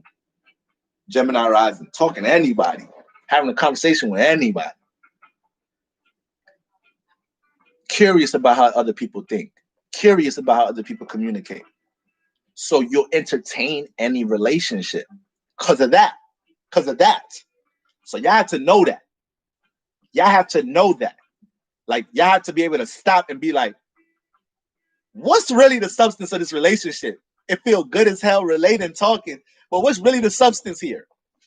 Y'all could get lost in that feel good or that relatability, So when we look at so your relationship's gonna be in the highlight, and you're gonna be trying to put your relationship and your partner in a new awareness, trying to see, how y'all is, like, once again, like gauging your relationship, trying to see your relationship from a bigger, broader perspective, see if you being wise, seeing if you're being unwise in your relationship, seeing if you're making some of the, because Sagittarius do experiences, seeing what experiences from your past relationships relate to this relationship, to see if you can build an awareness like that. But the sun gonna bring an awareness about your relationship. The sun gonna bring awareness about your relationship. The sun gonna bring awareness about how you're relating to others, and your relationships is gonna be on Front Street. So this is what you want to keep in mind. Okay, sun transiting the 8th house. All right, with Sagittarius in the 8th house, it's deep. That's deep. That's deep. This is another one that is deep. Sagittarius in the 8th house is deep because Sagittarius dealing with experiences. 8th house is behind the scenes, esoteric, occult-like knowledge and wisdom. Dark magic, taboo shit, like voodoo, dark magic, motherfucking black magic, dark rituals, fucking all type of deities, nasty shit, ugly shit, scary shit that we don't want in the light. Keep that shit down there. All this shit in the 8th house, keep that shit there. Leave that shit up to the Scorpios to learn how to bring. That's Scorpio's job. Scorpio's job is they the ones responsibility learning how to bring that shit up for us, so it's not so crazy for us. That's y'all job, Scorpios. That's y'all esoteric responsibility, incarnating as a Scorpio. I'm a fucking Scorpio too. I'm a Libra Scorpio. So a lot of my life path deal with that shit. You feel me? Finding ways to fucking put your deep emotions You feel me? And your traumas and things you've experienced with your desires and sex and the connection with others, and learning how to cultivate that shit into something. Learn how to transmute that shit into something. It's like, damn. The fuck was I doing in my previous lifetime? I got that many desires? I'm a motherfucking Scorpio this lifetime? Oh, shit. Well, let's get to transmuting. God and the universe, they did equip me with a lot of passion. I guess that's why. They knew how much I was dealing with. They knew it was needed. Yeah, this motherfucker. Y'all know them memes and videos where niggas be pouring, it'd be a bowl and niggas be pouring the water, and then on TikTok and the shit come up like if the bowl was Boro, like God making Boro, and then they'll pull it in, like it'll be like Libra energy and it'll be pouring the water. Motherfucking Scorpio is pouring a whole bunch of passion, endurance, emotional endurance. Yeah, they're gonna need a whole bunch of this. Not everybody gonna be able to this archetype gonna need more of this, because not everybody could just the shit that they experience when other people too soft to experience that shit. The shit Scorpios be experiencing, the Pisces, that be having the Pisces in the house for 2 years. Scorpio having to come into the Pisces house Scorpio got to come check up on Pisces every 2 weeks. How you doing? How you feeling better? You all right now? How you doing with the transformation? Oh man, yeah, I told you you're giving out too much love. I told you. You be just trying to jump into them experiences to relate that love, and you always see the good in people. I be trying to tell you, stop. Do you be pace yourself swimming up there and shit, man? You know I don't even like coming up there for real. You know I don't even like fucking with all that shit up there. That should be too light and shit. As soon as I start leaving this shit, that sunlight that start hitting, I don't like that shit. So you good? I'm about to go back down there. You know I don't really fuck with this shit up here, but you all right? All right. Yo, I know it's hard. You ain't got nobody to cry with, right? That's why I'm here. I know. That's what I was trying to tell you. Because when you go through these things, is nobody to cry with you. This is why I be trying to tell you. You be leaving yourself with nobody to cry to. But everybody come cry to you. This is why I don't be up there. I'm here to help. I'm up here to help you. I'm up here to help you. I don't give a fuck about everybody else. Like, ain't nobody about to throw that emotional weight on me. You be letting motherfuckers throw that emotional weight on you. Niggas ain't throwing that shit on me. I got enough shit going down there. You motherfuckers don't be knowing what the fuck I be going down here. I kind of think you being soft too, but you know I love you. That's why the fuck I'm up here. We got to help each other deal with these different waters we be dealing with. It's how the Scorpio talk to the motherfucking Pisces. You feel me? So everything deep with the Scorpio, everything deep in the 8th house. So Sagittarius, there you go through a lot of experiences in this lifetime, shit behind the scenes, learn about all type of shit you don't be wanting to learn about. It's like, damn, I don't be wanting to learn about this. I did not sign up to learn this shit. Like, I literally could have learned this on YouTube. I didn't have to experience this. Like, I would have, like, if y'all would have taught me, like, universe, if you would have had a YouTube recommendation for this, I promise you, like, I got Sagittarius in the 8th house. I'm a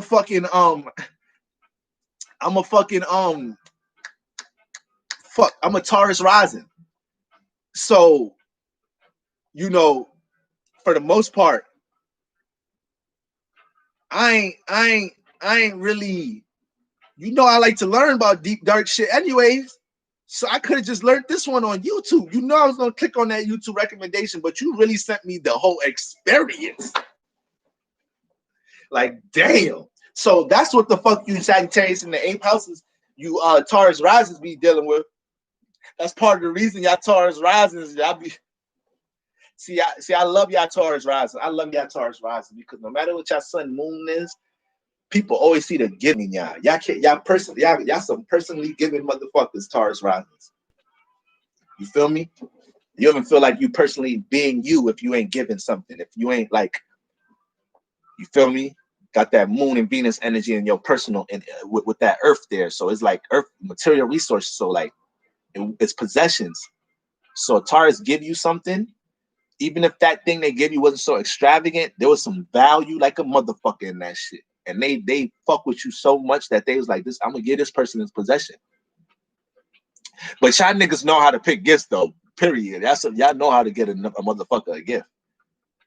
If you in a relationship with a Taurus, oh shit. If you in a relationship with a Taurus moon, when it's Valentine's Day, when it's your birthday, when it's Christmas, oh yeah, it's a lit. Shit, dating them feel like Taurus, dating them be feeling like Christmas and all that on the regular. On the regular. I was dating a Taurus, Sun, Cancer, Moon. That's big moon energy, big nurturing energy. All right. I was dating a Taurus, Sun, Cancer, Moon, like on my my 21st birthday, like my 22nd birthday or something like that. Not my 21st, like my 22nd birthday. I ain't never had. Well, I dated my first relation, my first real relation was with a Virgo. She went all out. She went all out in my birthday too, but the Taurus Sun is like they take pride. Like the Taurus energy take pride with that shit. There was a joke.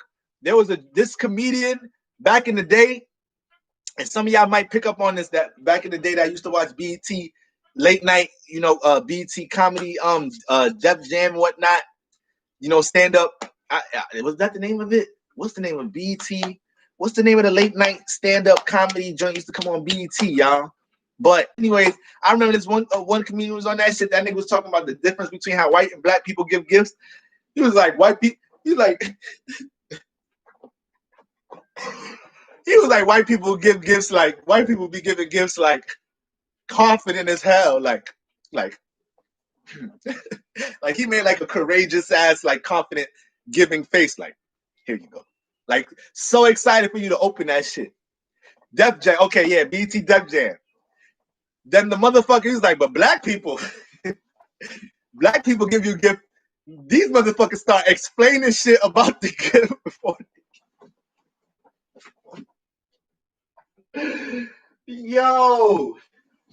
Niggas start giving you the gift, talking about like, yeah, bro, shit, man. My income tax ain't coming, and motherfucker, just wait till just give me 2 more weeks, man. It ain't come with that part. They got that accessory, so I just got this one off Amazon. I got the other part coming shipped in from, I was Comic View. I just randomly remember that joke from this comedian on Comic View. Like that shit is hilarious. But Taurus Moon, they giving gifts like white people out here. They giving that shit confidently. They take pride with that shit. They taking pride with that shit. Like, okay, this is gonna be the best motherfucking gift this motherfucker ever got. So with the sun transit, but back to sun transit in the 8th house, we're going on 3 hours. Damn. All right, sun transit in the 8th house. Sun transit in the 8th house. You got the motherfucking you already, like I said, you already experiencing a lot behind the scenes. So this is the dark house. This is the 8th house. Everything behind the scenes. So when the sun come here, it's gonna bring some awareness to some shit in the dark. So there's gonna be some lessons, some shit you experiencing right now. You ain't even know it was a lesson. You ain't even know you experiencing some shit right now, some lesson. You gonna know now. You gonna know it was a whole experience this whole time that you was in the dark about that. You was just in the dark about something with your spiritual path, period. And you just like this season gonna bring a whole new lesson. Like, oh damn, that's what that was these 2 months. Because wherever it's at, it's gonna bring awareness. Okay. You may be placed in scenarios where things that you want to keep behind the scenes. There's always energies, there's always experiences, there's always situations potent for things behind the scenes getting exposed from you personally in your 8th house, or you finding out things about others, behind the scenes with the sun chance in your 8th house.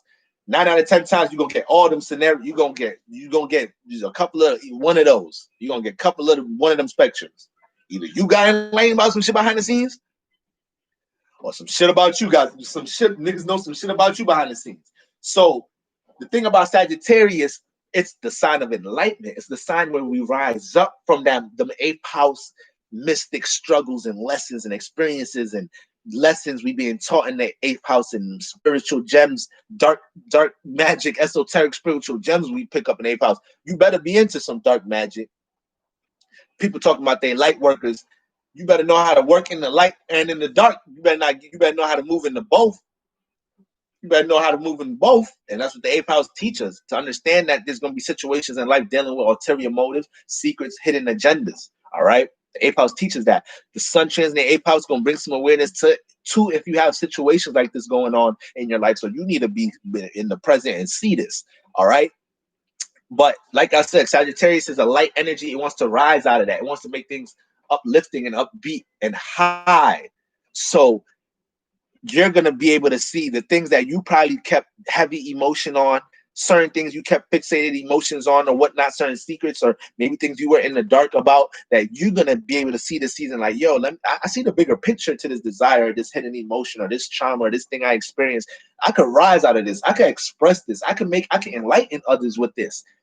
A lot of that inspiration with the sun transit in the eighth house, a lot of that passion within feeling like having to express yourself in that type of way, being expressive through the things that you've been going through in the dark, when you really just experience a lot of shit behind the scenes that nobody be motherfucking knowing about with Sagittarius there. But this is that energy, all right? Sun transiting the ninth house. All right, you got Sagittarius in the ninth house. This is my Aries risings. Okay, so you already influenced to be expressive about your knowledge and wisdom, and you create opportunities doing so, being the Aries rising. Okay, so you got to be in a state of always being able to be taught. That's what Sagittarius teaching you in the ninth house, period. Learn to be a master student in this lifetime. Okay, learn to always be able to expand and add on to your experiences and not get content with your experiences and seek new experiences. All right. You Aries risings is already on go.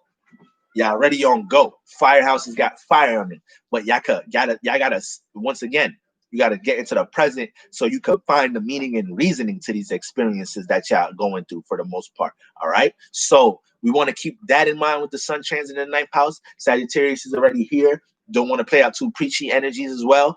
All the sun in the firehouses could play out two preachy energies, two wanting to be seen energies, two wanting to have your actions in the spotlight, especially when you manifest situations where you do manifest the light and so you just don't want to take it and run with it, knowing when enough is enough. Okay.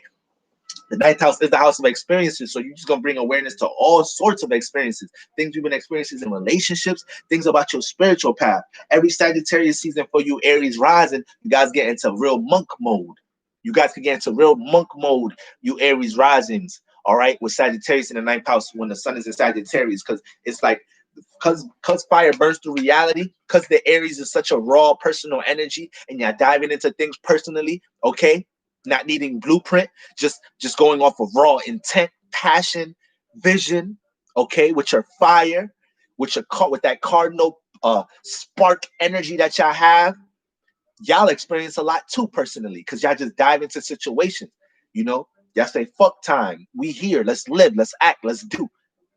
So with Sagittarius in the ninth house, y'all end up gaining a lot of knowledge and wisdom through all these experiences that you go head first into, that you be diving head first into, that you inspired about, that you be thrilled about. Okay. So with the sun in the ninth house, if you can too, do things that's outside of your local surroundings right now as well. All right.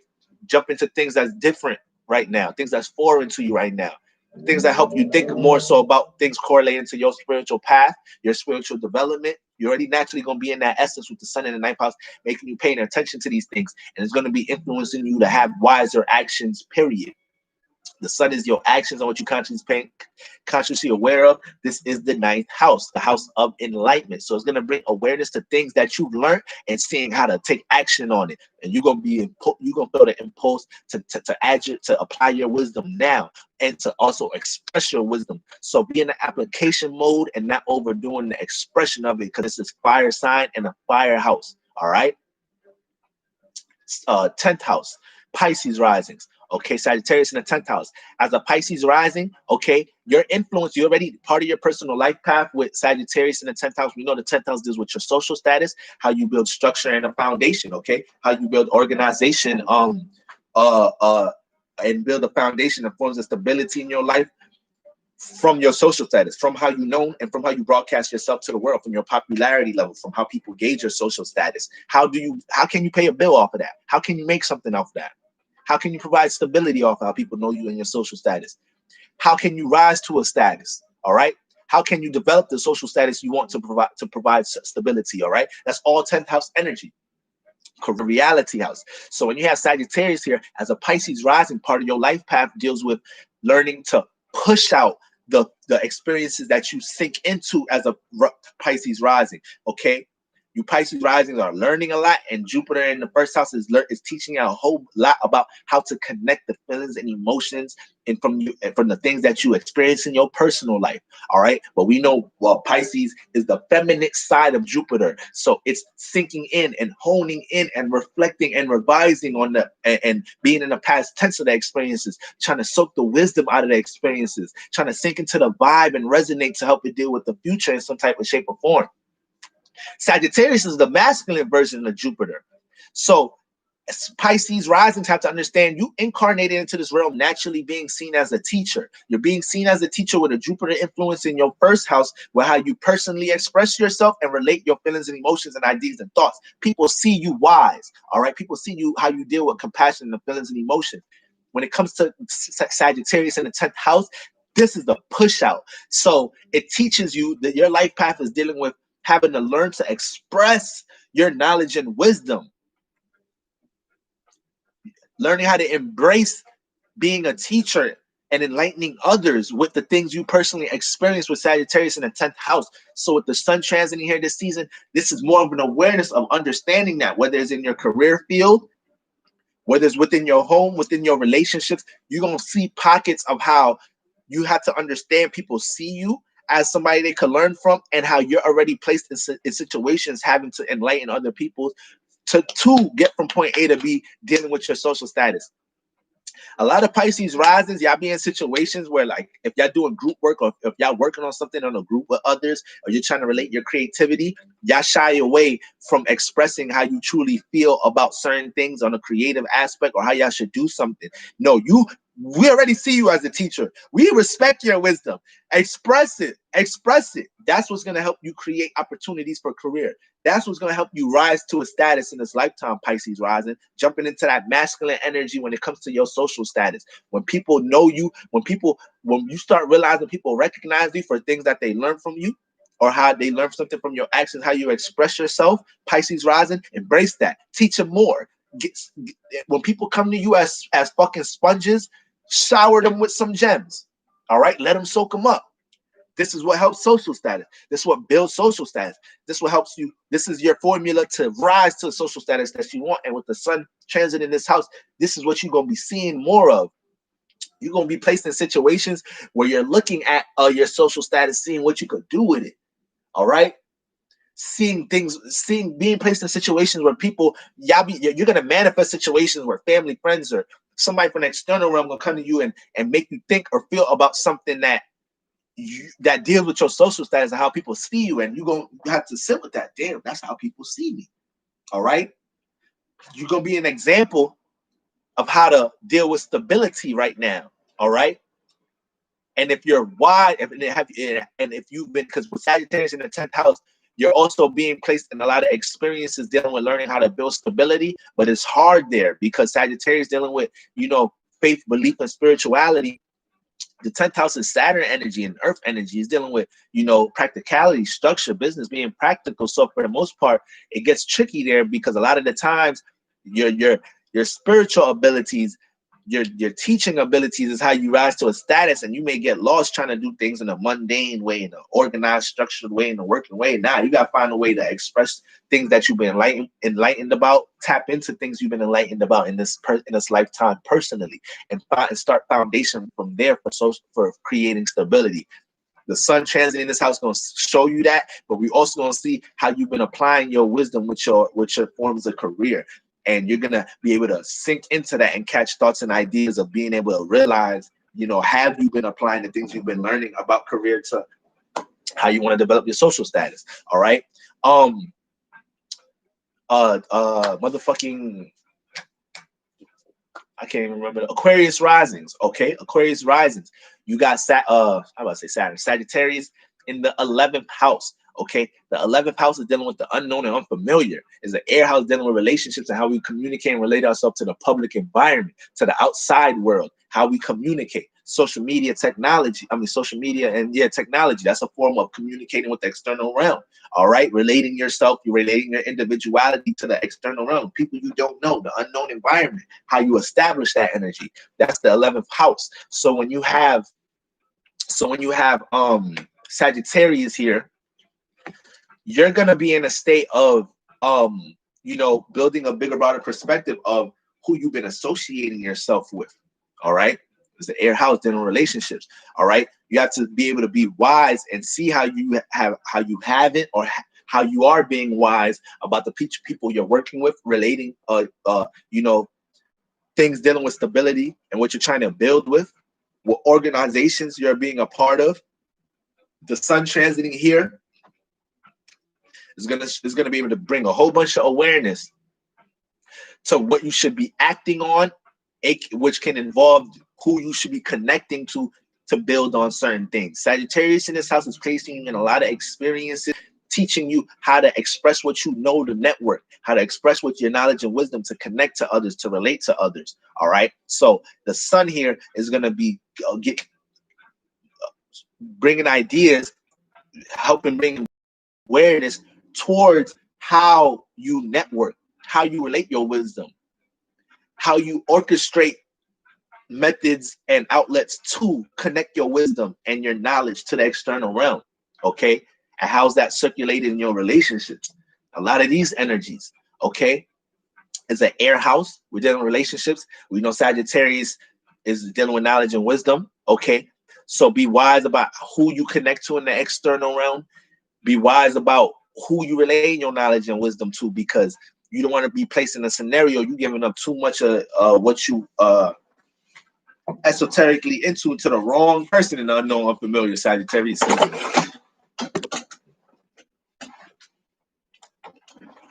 We don't want to be in those energies, all right? All right. So yeah, Sun is Sagittarius. Sagittarius is bringing that influence of you. Sagittarius in the 11th house is a little deep too, because it's like you just experience a whole lot in unknown familiar. Y'all be having strangers. Y'all just be meeting so much people, so much strangers out of nowhere. Y'all be some people that y'all make the best business relationships with, or fruitful relationships, be somebody you met from a hole in the wall, from out of nowhere, in a store, in fucking wherever. Like this is not even a friend from my neighborhood, in school, or my basketball team. This is motherfucker I met on the bus. This is my fucking best friend. We 10 years in. Dumb type of energies. Me and this person got a $1 million business. I met this person in the unknown and unfamiliar in Walmart. I met this person at the gas station. I met this person at this other job I used to work in, whatnot, where I ain't know nobody. He was the first person I met at that job. So these type of energies. So the sun gonna help you see an awareness of which relationships might be fruitful for you to connect to, might be wise for you to connect to. All right. And last but not least, all right, Sagittarius in the 12th house. Okay, so this could be for my Sag risings. All right, this could be for my Sag risings, and it could also play out for you. It could play out for you Sag and Aquarius risings, but Sagittarius in the 12th house. Okay, when you have Sagittarius in the 12th house, we know the 12th house deal with our dreams, our imagination, our intuition, faith, belief, karma, life after death, the subconscious, how we connect to the subconscious through the feelings and emotions is a water house. How we deal with our creative attributes, fantasies, illusions, all of them energies in the 12th house. Ain't a goddamn thing realistic in the 12th house. All right. So when we talking about where we at, Sagittarius, see, Jupiter's home in the 12th house. This was the house that gave birth to Pisces. So this is the feminine side of Jupiter. This is where Jupiter come in and be trying to sink into his feelings and emotions, or how it feel about what is experienced, and then see how to align that and fuel that in his imagination and the things it wants to experience and create. All right. So when you got Sagittarius here, you're influenced to be expressive and push out your imaginations. You being influenced to jump into the real life action and expression of the things that be in your imagination, things that you dream of. You feel expressive of your beliefs. 12th house could deal with a lot with our belief system, okay? Because dealing with how we connect to the esoteric realm, all right? It's a mystic house. All the mystic houses, the most spiritual houses in the zodiac is your 8th house, which is the mystic occult house, the 9th house, the house of enlightenment, the 11th house, the house of the unknown and unfamiliar. So yes, the 11th house is in a spiritual house. The 12th house, the house of the your imagination, your dreams. All right, the subconscious house. So these are your most spiritual houses. Now, when we look at Sagittarius here, so you're already being influenced to jump into the masculine energy of that Jupiter energy. All right, so you be real inspired when it comes to your dreams. Your dreams be inspiring, and you just be wanting to work on them next morning. All right, you just want to push out. Okay, push out all the time when it comes to that Jupiterian energy.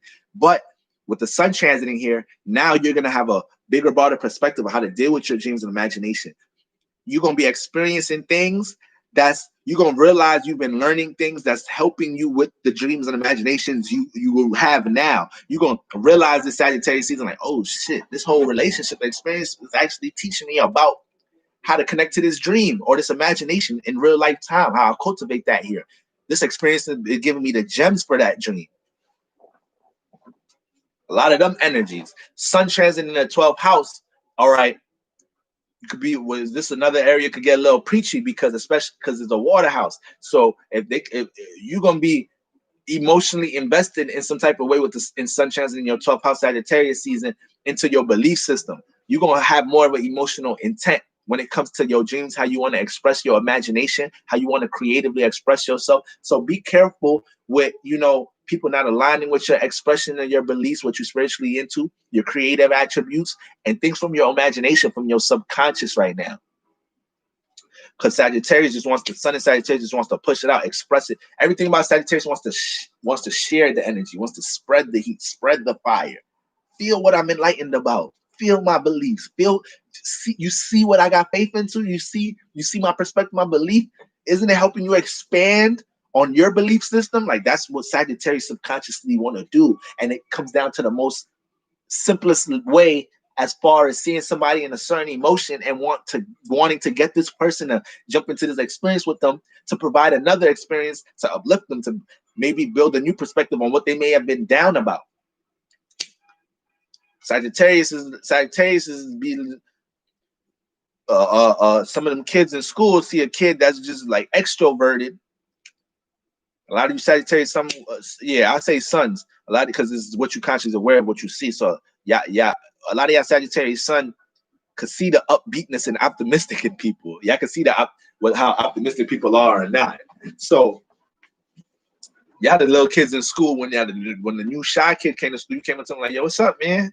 Like, yo, so you trying to go to the park, play ball? You helping somebody uplift their vibes. You helping somebody dive into new experiences. See the more optimistic side of things. Motherfucking Sagittarius is. I fuck with Sagittarius. Got some dope experiences with Sagittarius. I believe it. That's my sextile side. Feel me? So them niggas be knowing they could knock on my door and I'ma just be, all right, we out. What we doing? Them and Leos, they know they could take advantage of that shit. So that's the energies you want to be in. All right, your creativity gonna be seen too, though. Your belief system gonna be seen too, though. So you ain't gotta match anybody. Your belief system, what you spiritually into, and putting your feelings and emotions into esoterically, what you into. You ain't gotta debate that and go to war with nobody for that. Feel me? So it's like that's what people are seeing right now. Your creativity, where your aspirations are at. People are seeing the things that you subconsciously do right now a lot. So see, cha-cha, yeah, like Sag and Libras, they be like that. And that's the thing. They be like this. So you think they be like this in relationships, but when it comes to relationships, sometimes they have too much friendly energy where it's not good for the relationship. It's too much friendly energy to the point where it's like You think shit's sweet and light all the time. But this is what they do to each other.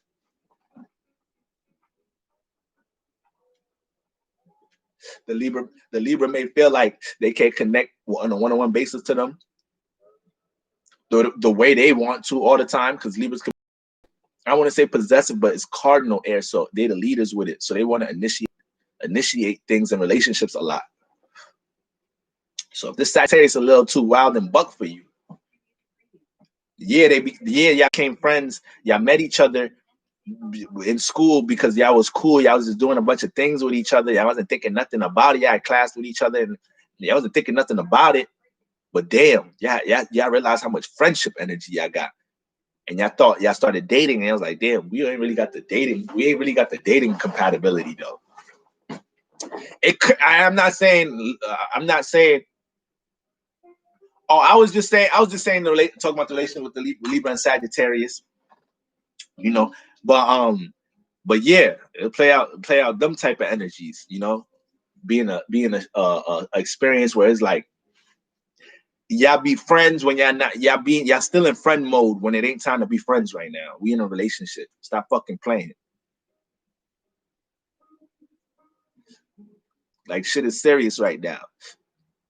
But it's always gonna be one or the other with that energy. Either the Sagittarius don't want to be serious, Libra want to be serious because they want to create their way of doing things, and the Sagittarius just really like brushing shit off. It's like not paying attention to it in a way. It's giving it attention but not feeding the cardinal energy in a way. It's relating to it, but it's like I'm not giving you the upper hand. I see where you're coming from. I see what you're trying to do. I see things from a bigger, broader perspective. So that's when the Sagittarius might get in a little sneaky mode. Libra get a little passive. Stop calling as much. They stop. Now they're not even doing now they're not doing none of the fun things they was doing in the first place. Now they just both thinking like we should have just been friends. We should have just been friends. Now that's pretty on point. Met them both in high school. Had some fun ass times in the mail, and our kids then decided our friendship was better. See, like like it be like that. That's how it be with your sextile signs a lot. So you'll go on fucking Google and type in what's the compatible signs, and a lot of them gonna say like the your sextile and trine signs by default. Yeah, but it could be too much goddamn compatibility. You need some friction in the right areas. All right. So, family, this is the sun transiting the houses. All right. The energy you want to keep in mind for Sagittarius season. We just went a whole 3 hours strong. All right. So, I'm about to get me some shut eye. All right, y'all. I'm about to get me some rest. Been running around all day, but I just want to make sure we get these energies out today. All right, family. So, we still at the peak of the season.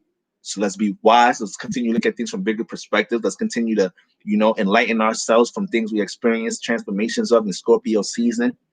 Be wise about who we connecting to, what we choosing to experience, what we choosing to entertain. Okay. And the houses gave us a direction of where exactly this energy is going to be the most present. All right. So, family, I love y'all. All right. Until tomorrow. All right, y'all. Peace, peace, peace.